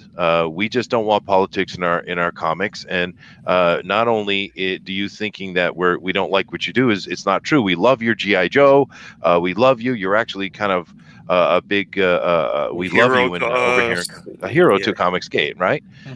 And he was just saying that, and this guy saw that and responded. And of course, where did it devolved into him constantly asking Ethan if he voted for Trump and how dare he, on and on and on, as if that had anything to do with the conversation. Now, the one thing I have to say with EBS is not dumb at all. We've seen that quite clearly. He does all kind of shenanigans and stuff, but I mean, he's trying to run a successful YouTube, I suppose. One thing that Ethan has always been really good about is saying that we don't want politics in comics. Now, and some people might say he's gone a little too far with that. You can have your whatever opinion you want on that, but I kind of agree with him. I would rather comic books be this just fun entertainment, or having some kind of analog like they did with Hydra. Captain America's not fighting the Nazis; he's fighting Hydra, right? Keep the politics out. Let's just have some fun. Right, that's what Ethan has always said. He and all the rest of us has been saying that. Hama unfortunately came out and sided with some. He's listened to some Looney Tunes, and he thought he had to come out and protect them, which I don't mind. Hama wanting to do that, that's nice. He's loyal, it's cool. But that's not exactly what's going on. Now, this guy came out of nowhere in that conversation Ethan was having with Hama and just lost his damn mind and literally threatened Ethan's life many times. So, this is actionable. I do hope that Ethan has contacted the police, because this guy should be arrested. I mean, that you can't do that. We have laws against terroristic threatening. That guy should be arrested for wearing that freaking coat. He should. Yeah. He should. It's not the 80s anymore. But for me, wait, come on now. Doesn't he have a little monkey? Okay, fine. There you go. No, hold on a sec. The thing that it is this isn't the first time this has happened. Yeah. We have had many people who simply having a different opinion are being threatened with violence. We've had people getting attacked. Jeremy from the Quartering got attacked. For what? Because he was against women taking advantage of young nerdy guys, and he tried to protect them. I mean, whatever. But this kind of stuff is becoming worse and worse and worse. And the problem is, when we say our last president, we have Obama. There's plenty of us who are like, oh, this guy's a snake oil salesman. He's not a great president, but we just bide our time, right? Just bide our time and do your best that your congressman that's in your area to vote for will help the situation, and that's it. But of course, with Trump and all the things that come out of Trump, they're just the violence. The left is always so violent, and this is a perfect example of it. In what world does this guy, Mike Wellman, think that he can threaten someone online in a non-comedic way and get away with it? So I mean, that's the same world where there's actually people that are defending him. Ooh. It's insane, though. Yeah. Oh yeah. But yeah, that's the world we live in, though, man. Well, they're Well, it's hypocrites because they're saying, like they want everything to be peaceful and they want everybody to get along and all this other stuff. But if you're in opposition to them, they want you destroyed. It's complete hypocrisy, and I clearly don't understand it. I don't know if these people existed prior to the internet or they did. or what, but man, they seem to come out of the woodwork more and more as the day goes on, especially once Trump was elected. It seemed like, man, the door to Crazyville was just opened up, and it's because it broke their little nuggets. It did. And someone like Ethan, the Butter King here, he attracts this kind of person. So like moths to a flame, dude. Well, know what? I mean, to be honest, even if Ethan just said that he, or any of us said that we really, and we did it in a very boastful, prideful way, said that we liked Donald Trump, I'm sure there would be just as much opposition as there is with Ethan. If we did it as much and things that, because these guys clearly just see as, if you like this president, or even if you just back the president, like he's my president. I'm an American citizen. He's my president, so I'm going to back him just the way I back, like you were saying, Obama or Bush or any of these other guys. No better or no worse. You say that, and they'll still like, no, you have to hate this guy. This guy is evil. This guy is absolutely horrible. And if you like him, then you are the enemy. Period. Well, that thing I was saying about Ethan was actually a compliment. Ethan was built for YouTube, dude. I mean, he's really good at it. He's a provocateur, man. He knows. And he's funny, right? He's actually very humorous, and he does things in a very sarcastic way, which is why we all love watching his stuff. It's funny, right? And they can't stand that. That's another reason they hate Trump so much, because he's funny. He cuts their knees out from under them, and they don't even notice it until the next day, and then they get angry about it. Yeah, right. I didn't mean to say that. I just meant that if anybody was prideful about the president, they would go after them because they just can't handle it. The thing is, this is my favorite thing that they say, and it just makes no sense. It's like, he's not my president. Well, if you live in the United States, he's your president. Yeah. You can't say he's not your president because it's a fact. He is your president. It's like saying, like, you know what? The sky isn't blue, but it's blue. To you, it's not blue. Well, it is blue. You can't just change fact. You can't just say he's not my president. You can say, I don't like him or I disagree with him, but you can't say he's not your president. Yeah. And besides, one of the things that I've already said this on my show, but I'll say it here.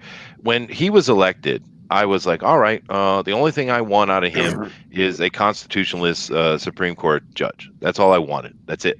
And he gave that to us almost immediately. So I was done. I was like, okay, success, good for Donald.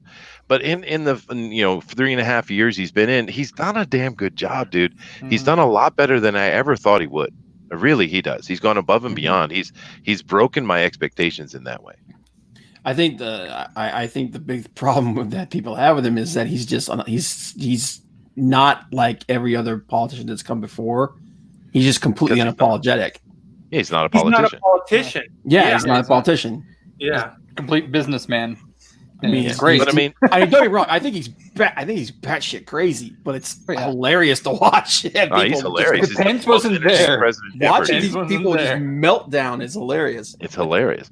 But I mean, with Ethan and fake news, like he just points to this guy's. I know it's hilarious, dude. But Ethan and Mitch Breitweiser, of course, and many of them, we all know the guys. They simply said just little teeny things, and they came under incredible fire for simply, especially Mitch Breitweiser. All he did was said, "Congratulations, Mr. Trump." That's it. Yep.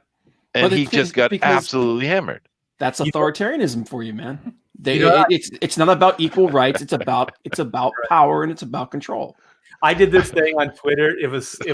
And on Facebook. It cracked me up.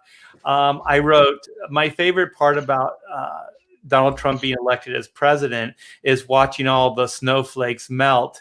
And Oh shit. man, Like, Dude, say I- that today. yeah, that was the tip of the iceberg. Like I just thought like we can make jokes, right? We're still, like I thought it was a great joke. So I put it out there just thinking like, well, some people would think it was funny or whatever. I had no idea how many people were so butthurt that he was elected. They have no sense of humor, man. Yeah, I didn't pull it down. I didn't make any apologies. I kept it up, and I was just like, wow, I cannot believe that I lost friends, like people I've known since for 20, 25 years. People were like, how dare you say these things? I'm like, say what? I thought it was funny. It's a joke, man. You know, They don't do humor. Could you bring up Mighty Joe Young's comment? Yeah, and then I aimed it back at them, and I was just like, do you see yourself as a precious snowflake? Is that how you see yourself? Why are you getting so hurt? Like, are you defending snowflakes? So yes, Art, haven't you been paying attention to the comic book industry the last couple of weeks? well, that was the start. That was the start. That's when my eyes were open to this whole thing. So what Chester now? What do you want? Oh no, I would just go to me. It doesn't matter. But Mighty Joe Young says, "You don't count, Chester. You're in Japan." He's not wrong. Oh, You guys suck, man. I count. I mean something. Thank you. But I mean, I know things. I can do things. But I think with this article in particular, I think the conversation really needs to be about, why it's clearly not okay to threaten someone's legitimately. That this isn't joking. He wasn't making an offhand joke because I wouldn't care. He said over and over repeatedly that he wanted him to know where he lived. He wanted his number. He was going to hunt him down at comic conventions. He was going to beat him up in front of everyone, and he was going to kill him. He said this many, many times, and this is simply not okay. And we're seeing this happen in many places, not just in the comic book world. And I just don't understand how these people think this is okay. But then, you know what happened, Art? A couple of days ago, I watched this thing on Netflix called The Tiger King. Oh God, my And I realized how many stupid there are in the world. well, especially in the Man. US. just not even just the world, just the US. The craziness that happens here that no one really Thank you. knows. No one knows. Never knew. Move back here, then. He says, dude. Prisons have no problem. But I mean, that the Tiger King was very interesting because it showed how just straight up stupid people are.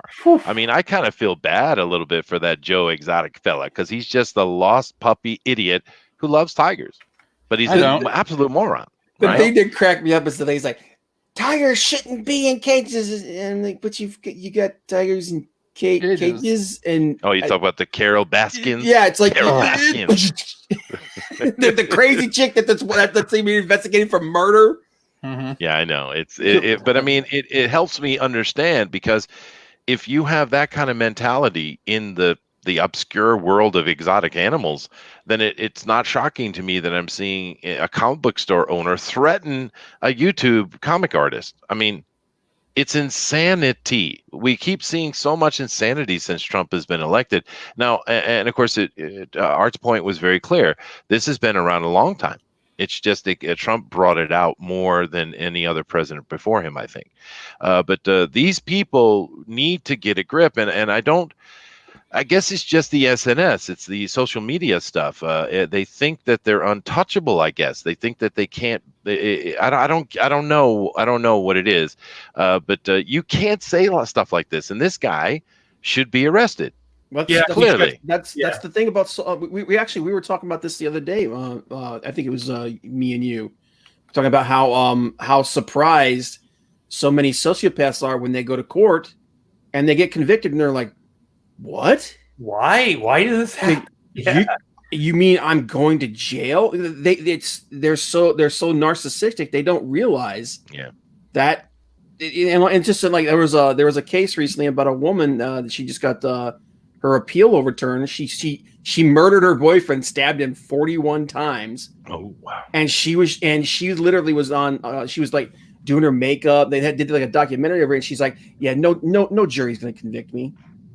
That's their mindset. They think that they're untouchable.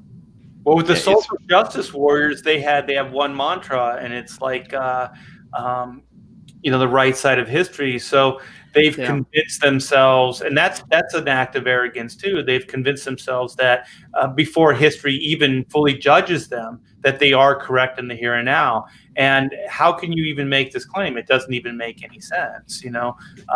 History gets to decide those things. You don't get to decide them in the here and now, unless you have like a crystal ball, or you can see in the future or something, things that we can't. But to threaten somebody's life over something like this is absolutely asinine. It's amazing how fired up people can get.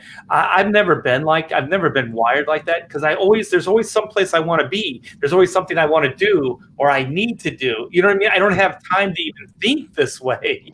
Yeah. Well, one thing I will say also is Ethan handled it perfectly. Oh yeah. So kudos for that.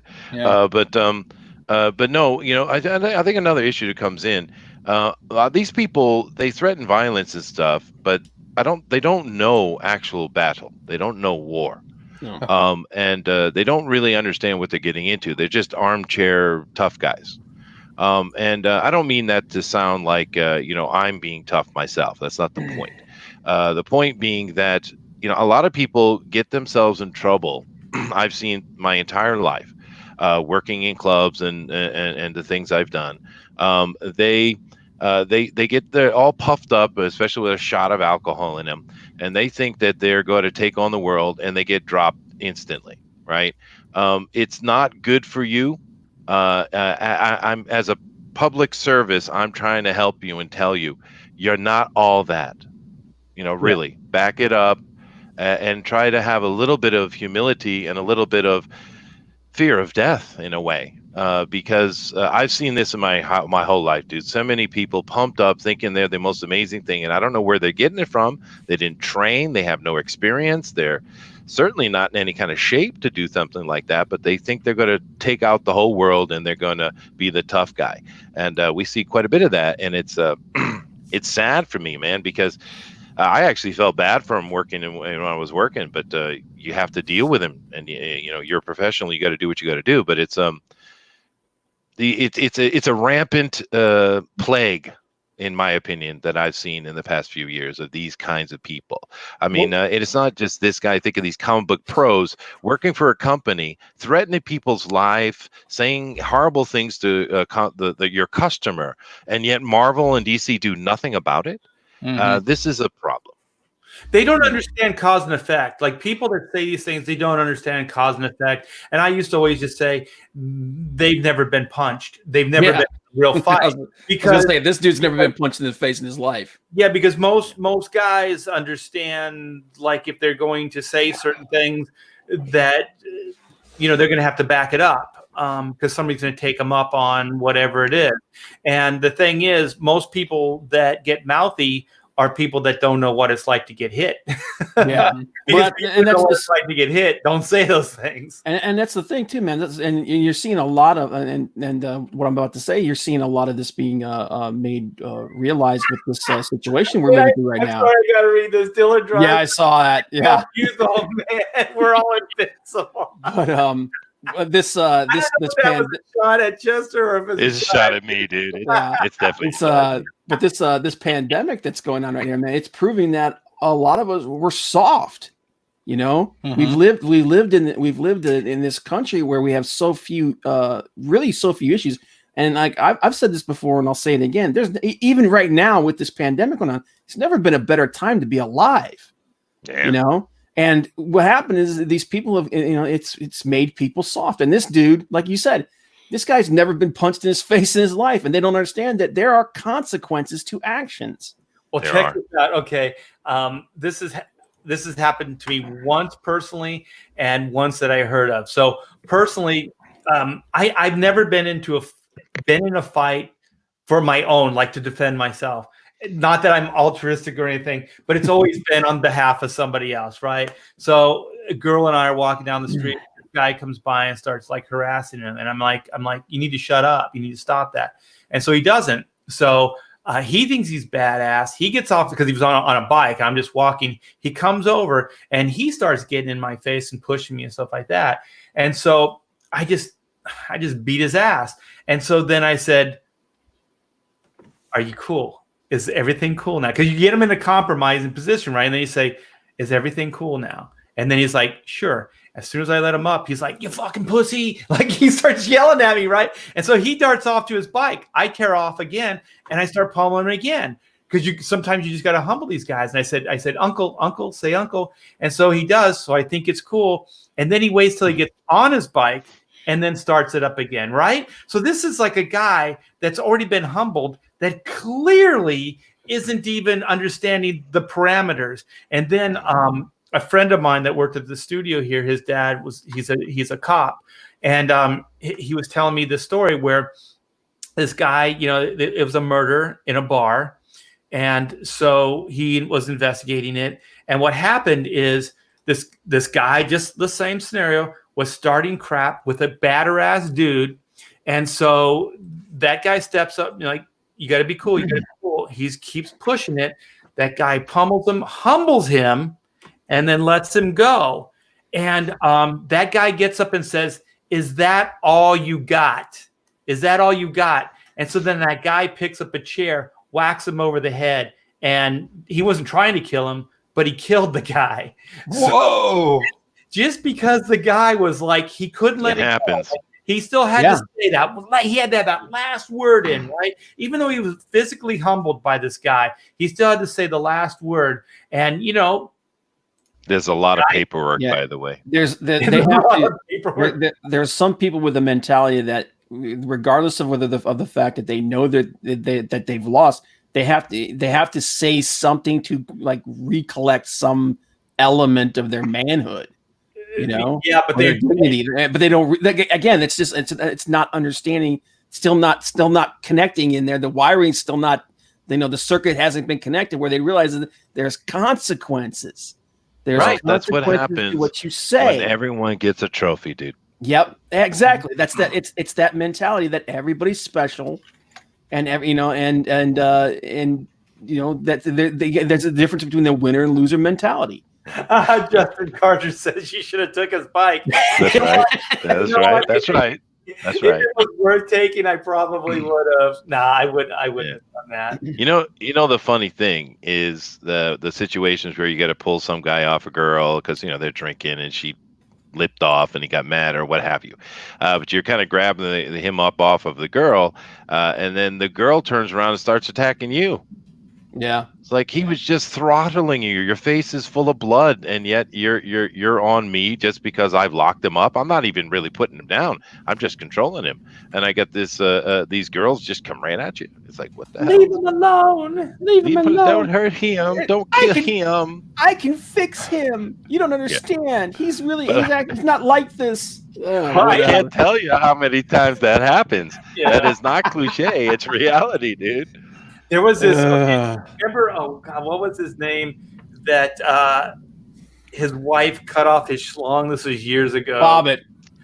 Yeah. And Lorraine Bobbitt. Yeah, she goes and she throws the dong out in the field or something. They found it. They reattached it so happily. He made a porn movie. Freaking right. But then I went to a party. My wife and I went to a party. Like it was like right on the heels of this as being the news, and so there's this group of women, and they're talking, and I'm listening to them, and they're like, "Yeah, you know what? He had it coming. You know what? I would have done the same." Blah blah blah. And I'm like, wouldn't you just leave? Don't you just leave the guy? Like, do you have to? How do you qualify that? How do you actually say this is okay? Like that movie, The Burning Bed. Like, how do you justify this? If somebody's beating you, you can just leave. You know, Art.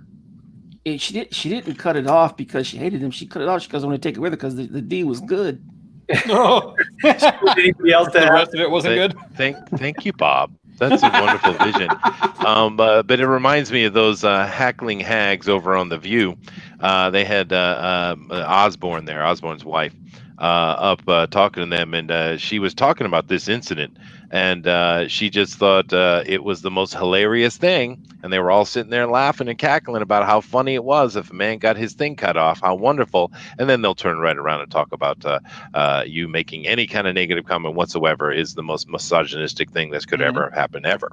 Right? Yeah, I just think it's weird when they're like those women were clearly thinking this was female empowerment. Is that for me? Bob? Like, No, that's for them. Unless you want it. unless you want it. Man, this is Zach, I don't think that subject is going to come up tonight. We're not going to be talking. No worries, man. No worries. I kind of wanted to talk about it too, but you know what? This thing has been chambered for like months now, so eventually we will get around to talking about the ripple effects of different artists and different talents in the industry and how they affect the industry itself. Speaking of artists and talents, have you guys seen that website with John Byrne, where he actually he actually drew and wrote how he would have continued X-Men if he kept working on it? What? Really? Yeah, it's all penciled. It's completely done. Wow. Where? I'll have to find. God, what's Why it isn't called? Marvel publishing that? I don't know. Let's get Yo back on and see what he thinks of it.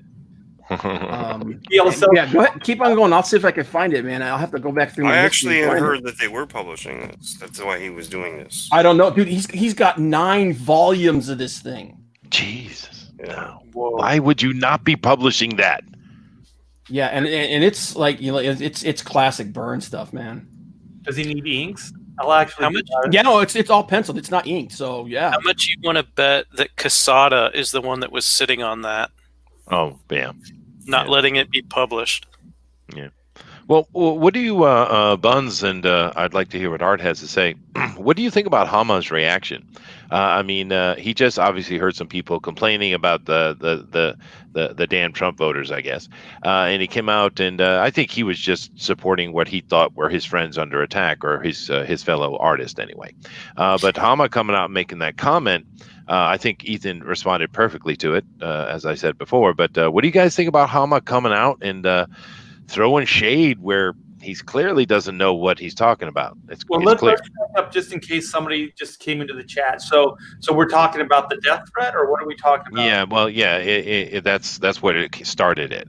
Okay. And like I said, Ethan handled the situation very well. He's actually praising Hama and trying to show him that, no, this is not true what you're being told. We have great respect for you.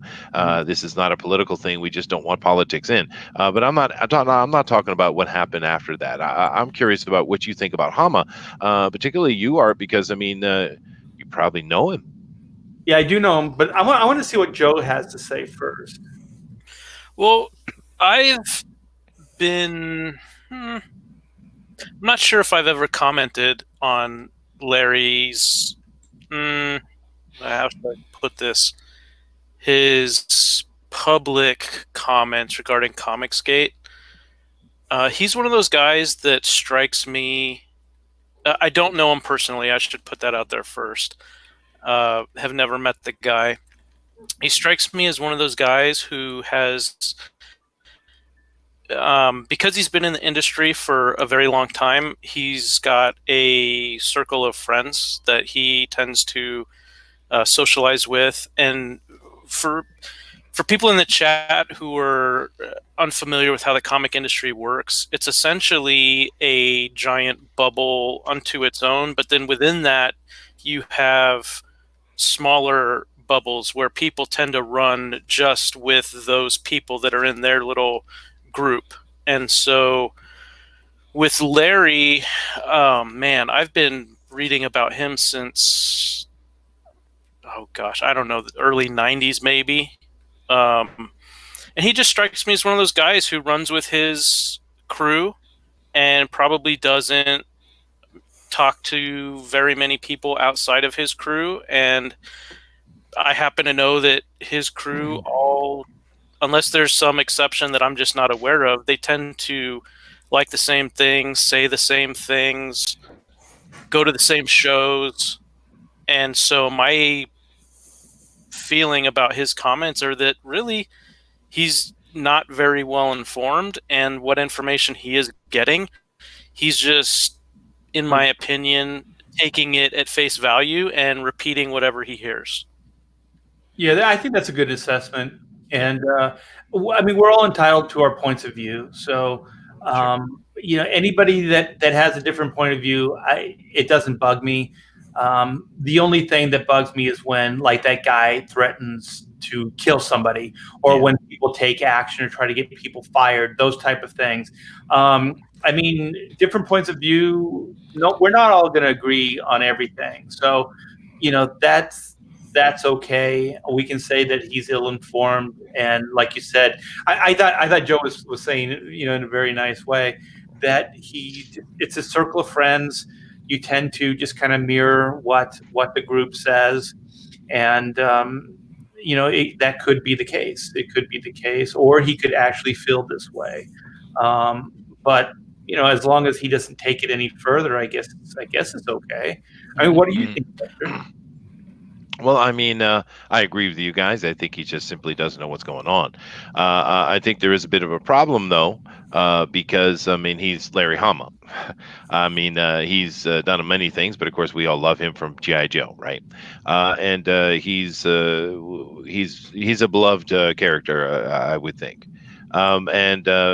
It's saddening to see that they're able to talk in their back channels and kind of convince people who they know is going to hurt our soul in a way to come out and say these negative kind of things, especially seeing is that we don't have these kind of opinions whatsoever. And it was really, the idiot threatening Ethan. I mean, we've seen it many times already. It's ridiculous. But Larry Hama coming out and saying those things, dude, it's going to embolden people. Yeah, I think that's the biggest problem. Well, what did he say so people in the chat know? He called Confiscated a hate group.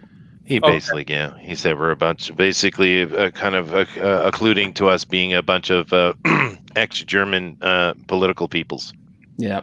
Well, in my case, did they go that route? They always go that route. In my case, is completely true. So Larry knows me and clearly sees, the man I am. So in that case, right on, Larry. Okay, even before there was a sort of double-sided thing here, SJWs and CGers, whatever. Larry was the kind of guy that when you friend request him, he said, "I don't accept friends who don't use their real picture." And of course, I'm always using artwork and stuff like that. Why would I use my real picture? So I had to change my picture to be his friend. And then I waited a month to change it back. And then I looked recently when he said this to see if I was still his friend. And I wasn't his friend anymore. Art has found the camera. He found a new toy. He thought play when we did. Hey, Art, highlight that link I'm sharing here. I'm going to show you that John Byrne stuff, man. It's friggin' awesome. Okay, yeah, let me read the super chat first. So we got Liam Gray. Thank you very much for the $5. To a lot of people, being in line with their more popular friends is more important than sticking up for an innocent person, right, Chester? That's right, Liam. That's why I stood up for you. It's called mob mentality, man. Yeah. Strength in numbers. Sometimes it can be good. Sometimes not so good. Sometimes it's hanging people or burning them at the stake. Yeah. All right, check this out. What is this? Burn? This is Burn. This is the new stuff I was telling you about. Where did you get access to this? It's if you wrench me, I will drop the link to it. It's on his he has a forum called Burn Robotics. But look at this. This is the first page. He's got whole freaking chapters of this stuff. This is the continuation of where he left off with X-Men. And it's all penciled. It's completely done. Do you know if he lettered that himself? I think so. This is digital. That's digital lettering. I don't think that's on the Yeah, that's digital lettering, but the pencils, I believe, are traditional. Digital letters over scanned pencils. Looks like. Yeah. Oh my gosh, I want to eat this. Isn't that cool? Isn't that cool, man? I love this, man. Shit, look at those layouts. Wow. Yeah. Art, even I want to ink this, so I can't even imagine what you're going through right now. Well, this I Colossus piece is cool. I actually went through Mike Carlin's Rolodex at DC Comics to get John Byrne's phone number to harass him because I wanted to ink him so bad in the day. Did he ever let you? What was that, Todd? Did he ever let you ink him? No. I just want to. I want to see this jungle piece inked, man, because they're walking through. They're in the Savage Land here. Wait a minute. How many pages are up? Dude, he's got. Like I said, he's got like 10 volumes of this thing. Look at the perspective on that wheelchair. Look at that. Yeah. Oh He certainly had time to do tight pencil work. Yeah. Right. But yeah, and then this is a scene where Kitty fell out of the plane, because John would do that thing where he would cut back and forth, and she's falling through the earth, and she ends up in a tunnel here. But just again, look at the layout. Look at as she's phasing through this grate. God, we need comics like this again. Look at this. It's an adventure. It's fun looking. Exactly, and this was. Yeah, like you can tell the story just by looking at it. Yeah, and this is just the first issue, and it goes for the next 3 panels. But I'll show you how many of these he's done.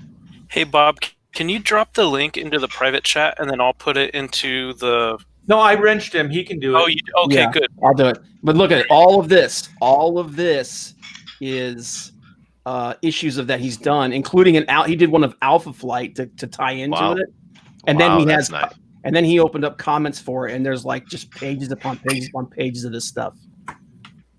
Man, just think if he wanted to crowdfund this sucker, if Marvel would let him crowdfund it, he'd make $1 billion. Oh my god, dude! If can you imagine if they took this whole thing, because like I said, there's 9 whole volumes of this.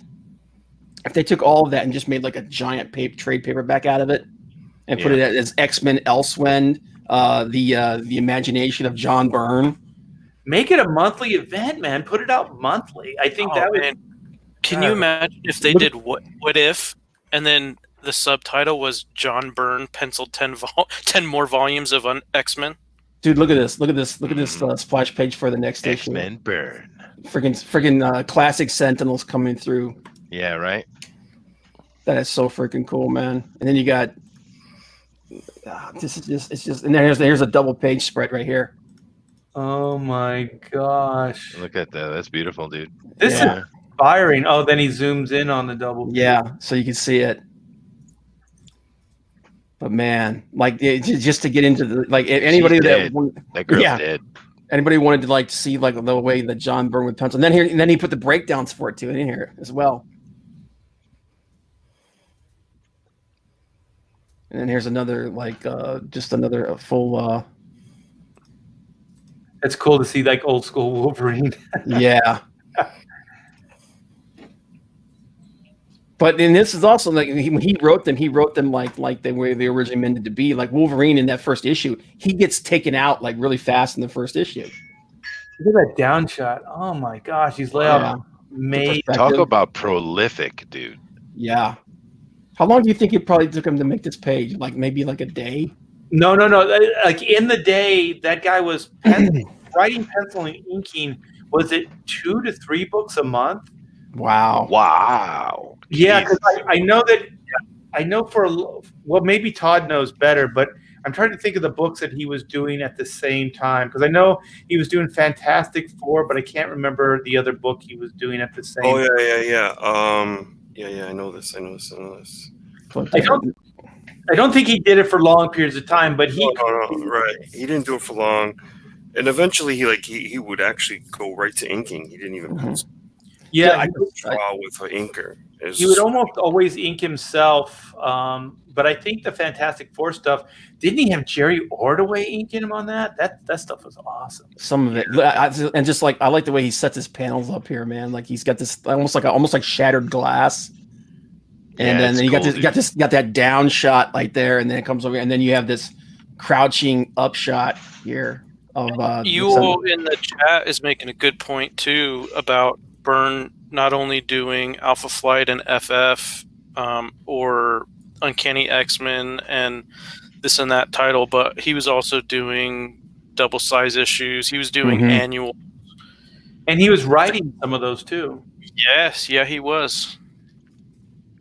This is so cool. It's Old just school.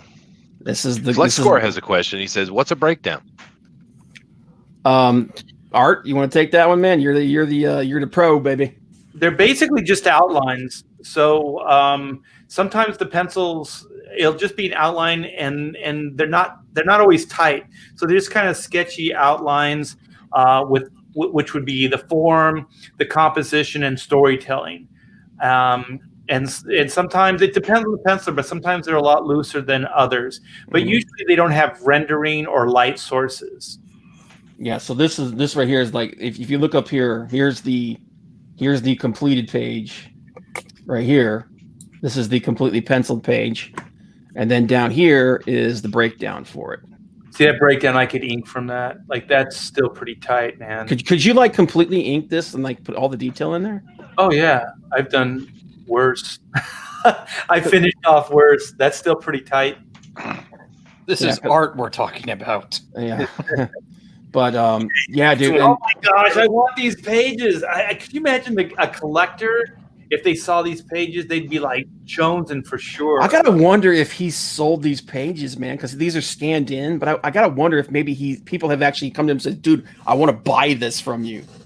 He was doing Fantastic Four and Incredible Hulk at the same time. That's what it was. Okay. Yeah. The thing is, every one of those pages looked like they were great pages. Like none of them looked just like throwaway, setup pages. Each one of those pages would probably go for like $5+ grand. Wouldn't you think? Look at this! Look at this thing piece here. Look at this. That's freaking badass. Marvel start doing books like this, you'll start selling again. Yep, X-Men Fantastic Four crossover issue here. That's awesome. Old school Wonder Man over here. Yeah, right. Yeah, look at this this little pen. He crammed so much detail into this little street shot here. That's insane. This is not making for great commentary, but this is I'm just lost in the artwork here, man. Yeah, no, I think everyone in the chat agrees. I wish Marvel was doing this. I agree, Bullet. Yeah, and actually, this is a Fantastic Four Avengers X-Men crossover story. I'll tell you right now, Vince Coletta would never even be considered to ink this book. Even in the day, Carter. No, that's tight work in there. Yeah, I love this, man. Who do you think today, Art, working over at Marvel that could ink this? Me? Working at Marvel. I don't know. Does Hope? What's her name? Hope, no, Sandra Hope does not. Sandra Hope. She's a DC. Sandra Hope. She's a DC, right? Yeah, all the good inkers are DC right now. So that's a really good question, Chester, because I don't really think there's a lot of good talent over at Marvel right now. Yeah. If there's any inkers that are really talented that are working at Marvel, I don't mean to exclude you, but I just don't know any right now. All the A-list guys are over at and gals are over at DC right now. One thing about DC is DC takes care of inkers. Marvel did everything in their power. I know because when that shift was going on, I was still working there, that they were trying to put inkers under their thumb so that they could pay them less. So they were diminishing their contributions and playing them down to save money. And then what was it last year? Whatever, CB's like, I just want to let everybody know how important inkers really are, because they realize they have a lot of pencilers that are subpar. And if they got some good inkers in there, they could actually save those guys' artwork. I love this. That's true. Check this out. This is look at this Shi'ar Phoenix, the Phoenix returning page here, man. Oh my gosh, that's 10 grand right there. That's friggin' awesome. How much do you think one of those covers that that cover, that Ben Grimm cover, would go for? Was that a splash or a cover? That first page was a splash page. Yeah. Check this out. Look, this is a new design for Phoenix here. Yeah, I think those pages are like 8 to 10 grand. Holy dude, look at that. That's so freaking awesome. Yeah. How long would it take you to ink that, man? with all that Kirby Crackle nerdling back there. This wouldn't take me as long as those, like a lot of those background pages with all the buildingscape and some of those ones with the more tech backgrounds. That takes way longer than, because this is more just like outlines. Yeah, like this page right here, like this splash page with the thing. Yeah, that would take me a day. That's so cool, man. I love the Thing is my favorite Fantastic Four character. I love when he drew them. Yeah, because the Thing is like he's a dude, you know, like he's a guy. He actually, you know, he's a barroom brawler. He drinks, you know, beer and smokes cigars and fights. He's a pretty cool guy. He loves Aunt Petunia. Petunia, and his blind girlfriend. Yeah, check it out. Look at this friggin' landscape. Yeah. They don't make them like this no more. Now we see some, but it's certainly they've gone a different format. But then again, it's kind of, in a way, comic books have gone the kind of Steven Universe way, haven't they? Yeah. We're seeing a lot of that nonsense. More cartoony, yeah. But what could have been, man? What could have been? Oh my gosh, I could spend all night looking at this thing. Right. I had no idea it existed. Yeah, me either, dude. That's really neat. Nice catch there, Bob. I will drop this. I'll drop the link in the chat here thing again, just so that everybody can go and take a look at this. Well, you guys got an extra special treat on Pontificators. That was amazing. Yeah. That is inspiring. I want to draw now. That I'm not kidding.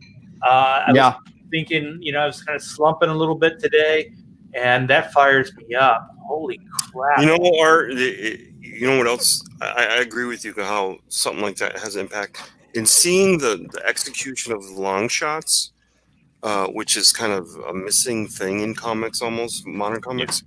You cannot get people into the comic, like sort of suspend disbelief without executing long shots exactly where they need to go. Because that's how you feel like, oh, I'm in Wakanda, or I'm in the Badlands, or I'm, down in Australia with the Marauders. It's the long shots are just so perfectly executed. That's what I love about stuff like that. And for me as a storyteller, like when I write my own stuff, because I know sometimes it's a panel this big, you know, it's really tiny, but you have to pull back and show so much. I almost always go, no, I'm going to do a bigger panel, because it seems like so much work. You're putting in like a little throwaway panel. You want to show it off in a bigger panel, and I think that's why John Byrne is so good, because it's about that moment. It's about capturing that moment, not necessarily like wowing everybody with this one visual, but just if it's a cityscape and it's a panel that big, then that's what it calls for, and that's what it's going to be, and it's going to be drawn in like complete detail. He should do a YouTube channel where he talks about composition and draws great. A page. Maybe invite him to a show called The Pontificators. Yeah, have a conversation about it. How about that? Yeah. Art, if you're inspired to draw, though, I might have a suggestion, just maybe. There's a certain bear who's a sexy beefcake. That might be quite interesting to, You're like a month away from becoming the guy who does the kung fu and walks across the trees and pulls on this really, really long white beard like this. That's right. It's just, you're like a month away You talking about Master Poe? Yeah. Yes. I'm just trying to give Art some suggestions. Make him walk up those. He's trying to steer me in the right direction. Water jugs. I don't know. There's a profile. Actually, all jokes aside, what would be cool though, if you are interested in doing some art, it would be neat if you put some piece of art together with the Pontificators. Oh, like a caricature? Yeah. Yeah. Just all of us on a page, like you could use it for the screen, coming screen as well. That's what we did on the Wrestling Council. This? Yeah. On the Wrestling Council, that little cartoon that you saw that Yule had on there. The reason why it has that hat on there is because Boogie had those made. We got one for each of us. Oh, that's cool. That's cool. I just want to answer Purple Smurf 13. There's mine right there. Yeah. He is a little bit prickly, and I don't think he would go on this show. He's very prickly. Yeah. Well, I think he would be in perfect company.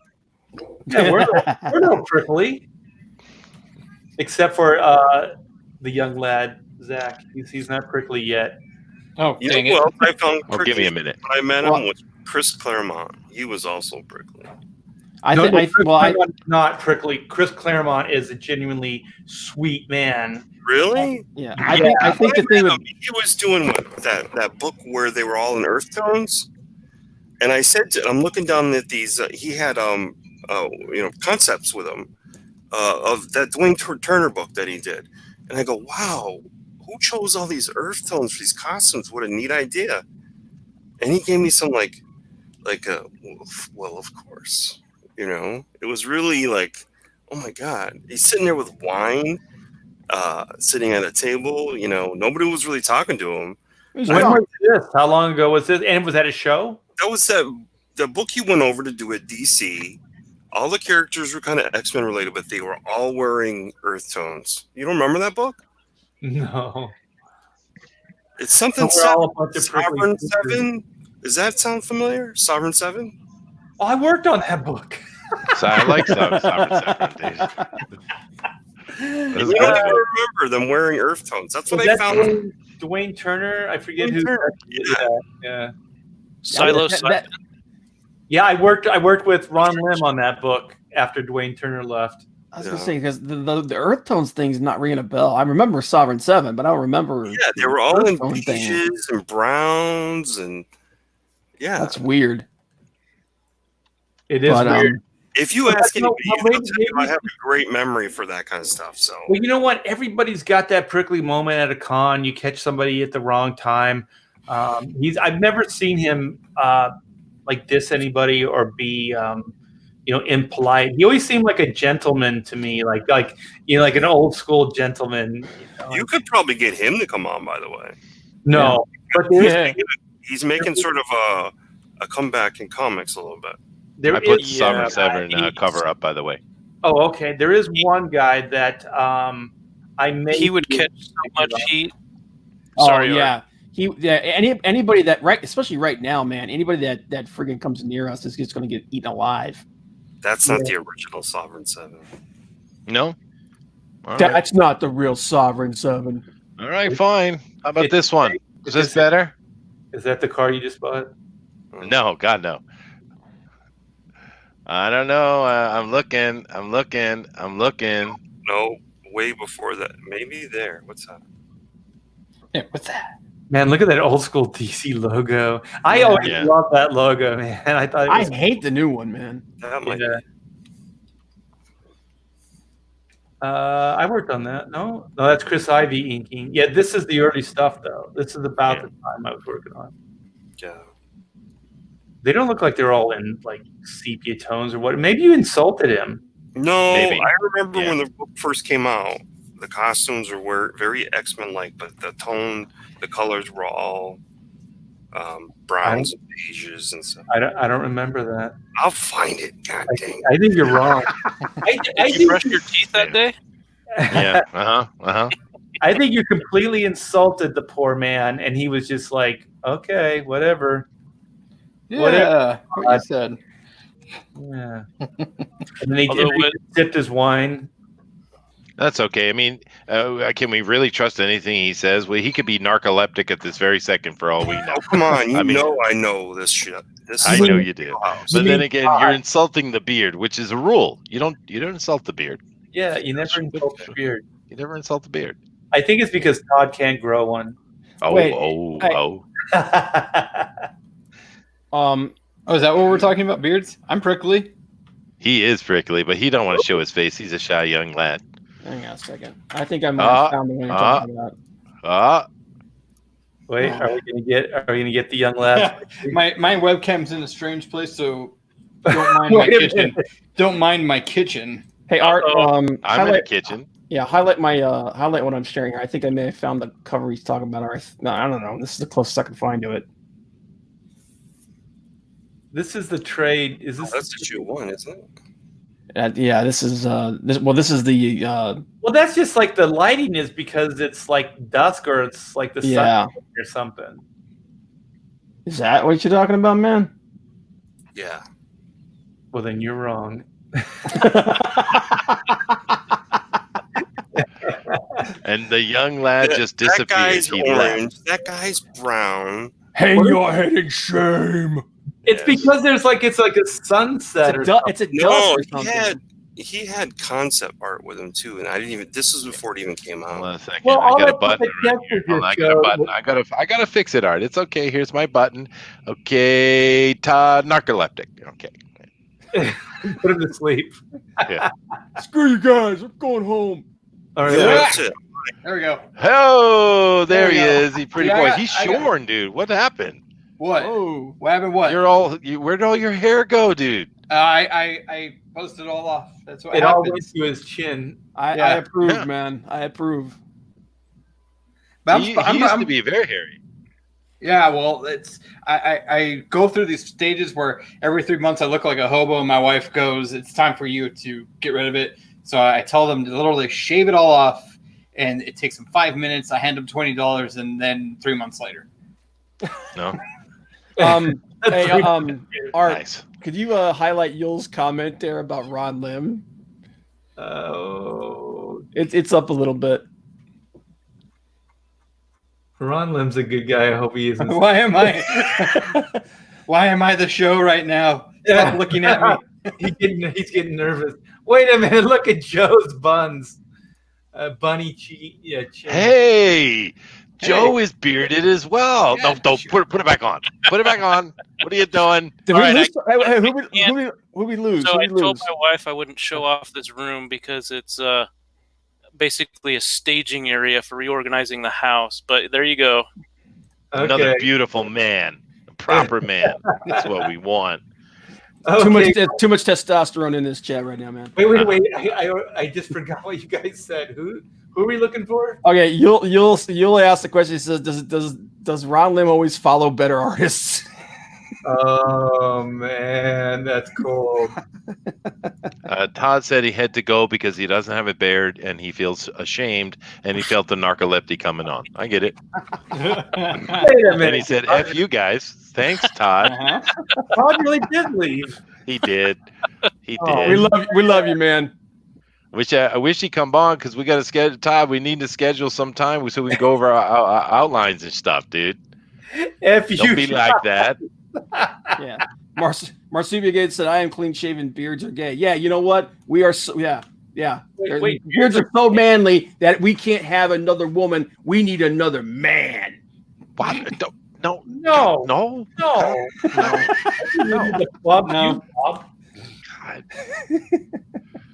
Bring Todd back. We'll bring Yule back and take. Oh, look, I'm sitting right next to Art now. So if I turn my head like this, then our beards shall entwine. there Oh it is. God! Oh, and you're gonna give me crap about my comment? Oh no. All the wrong places, Wookin' Panub. Been all the wrong place. Yeah. Once, twice, 3 times I made it. Unda, unda, unda. If you guys want to know what we're talking about, was this last Friday's show? Eddie Murphy, baby. Yeah. Yeah. You know, you could not do that joke today, man. They would kill you. Well, he could. I mean, can he? I don't even think he could, man. Well, if Yeah. Todd actually did leave, have a good night, Todd. Later, Yeah. Todd. Yeah. Have a good night. I should. It's the danger of the narcolepsy button. Push it. We lost one. We have a fallen teammate. I think we're starting to wind down Yeah. anyway. We so- are. We definitely are. That's Yeah, true. yeah. So you guys want to call it Sure. a night? Yeah. Yeah. Yeah. Check out that burn site, guys. Oh, Yeah, that definitely. is cool, dude. That was a nice catch. Yeah. So Chester, yeah, that was a great addition to the show, and bringing Yule on as well. That was pretty cool. So, Chester, you got a party shot? Just thank you everybody for coming on and being with us and having a conversation about the things that are going on in comic books and all the other fun stuff. Do keep in mind that my show, Fanspeak, we have you can go to YouTube and find it on Chester Busby, or you can go to www.fanspeak.live and it'll take you directly there. We do all kinds of different things. We'd love to have you come over and be part of it. It's not a normal YouTube channel. It's more like a bunch of friends just hanging out, and that's all good. Thank you very much for being part of the Pontificators. Yes. Hey, how about you, Thunderbuns? Yeah, for anybody in the chat who has not checked out our little show here before, it's every Friday at 6 p.m. Pacific, 9 p.m. Eastern Time. And in the chat, I'll drop a link to Flying Fortress Remastered, the Battle Damage Edition. It's a 228-page graphic novel that collected 8 issues of independently produced comics created by Eric Weathers. Eric Weathers. Who was the editor on that? Well, Art, so funny you should ask. It was me. I was the editor of that book, and at the risk of sounding biased, I thought it was quite an entertaining read. Are you getting back end royalties from that? No, it's good art too. Back in.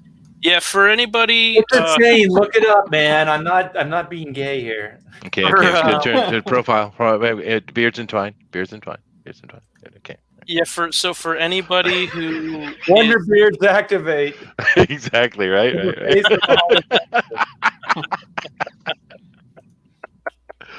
Form of We're all going to hell. Ooh. Form of hot tub. I want that. Let me write that down. Honestly. Rub a dub in the hot tub. Hey, yeah. Rub a dub. 3 minutes.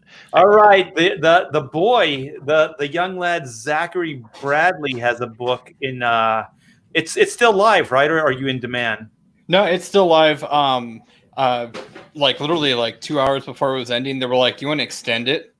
And I was like, "Oh yeah, that's something I can do." Because I only did the 30 days, and I was like, well, might as well, because we're all stuck inside anyways for another month. So I extended it, so you can check it out on Indiegogo. It's called a Golma. Wait, hold on. I'm gonna screen share real quick. Hold on. I'm just gonna put the link in the thing. I got no screens to share right now. Sorry, I'm lazy. So 30 days left. So it just rolled over then, right? Yeah, it just literally just rolled over, and I was like, cool, that works. Good to me. Cool. Yeah, you guys go over, check out Zach Bradley's new graphic novel Goma, and I think your second. So it's going to be a 60-day campaign total. Yeah, it'll be a 60-day, and then I'm just going to cut it and then go straight to print and stuff. So. Well, very cool, you guys. Go check this out. Did you just put the link in the chat? Yeah, I just did. All right, cool. So I will. I don't have to then. Yeah. Well, very cool, man. So other than that, what's your parting shot there? Beards are awesome. Yeah, that's fair. I guess. Yeah. Even the grayer, the better, I think. I think so. Yeah. I'm jealous. I can't wait but looking at how my father's beard looks right now, I'm very excited because his beard turned white, and I was like, you look Gandalf. It's so cool. So, the ladies like to touch it. My dad's was completely white, but his hair was as well. So he had the whole Santa thing going on there. So how about you, Bob? Parting shot. Yeah, I dropped my link to my channel. Go there, sub. I'm not too proud to beg. Check out all the other channels that we talked about today. Check us out the Wrestling Council on Thursday. It's a lot of fun, even if you're not a wrestling fan, because it's the same kind of stupid crap. And definitely check us back next week here on Pontificators, and I'll give you a little, as Chester calls it, a namaste. Little piece of advice. learn to sit back and observe. Not everything needs a reaction. And I think with all the crazy stuff that we saw coming out of these death threats, that is definitely a good way to go. Yeah, calm Namaste. down. Yeah, calm down and wash your hands. So 20 seconds. yeah, calm down, wash your hands. Birthday to you. Happy birthday. Oh, for God's sake, we end this thing. Happy birthday, Mr. All right, President. all right. Hey, I have a part. Happy birthday. Okay, I have two to campaigns you. that are right now. I have one that's live and one in demand. So the live one is Vampirilla Black and White, and so that is live. We just finished up our first week, and we are heating up the charts. So thank you to everybody that is back at.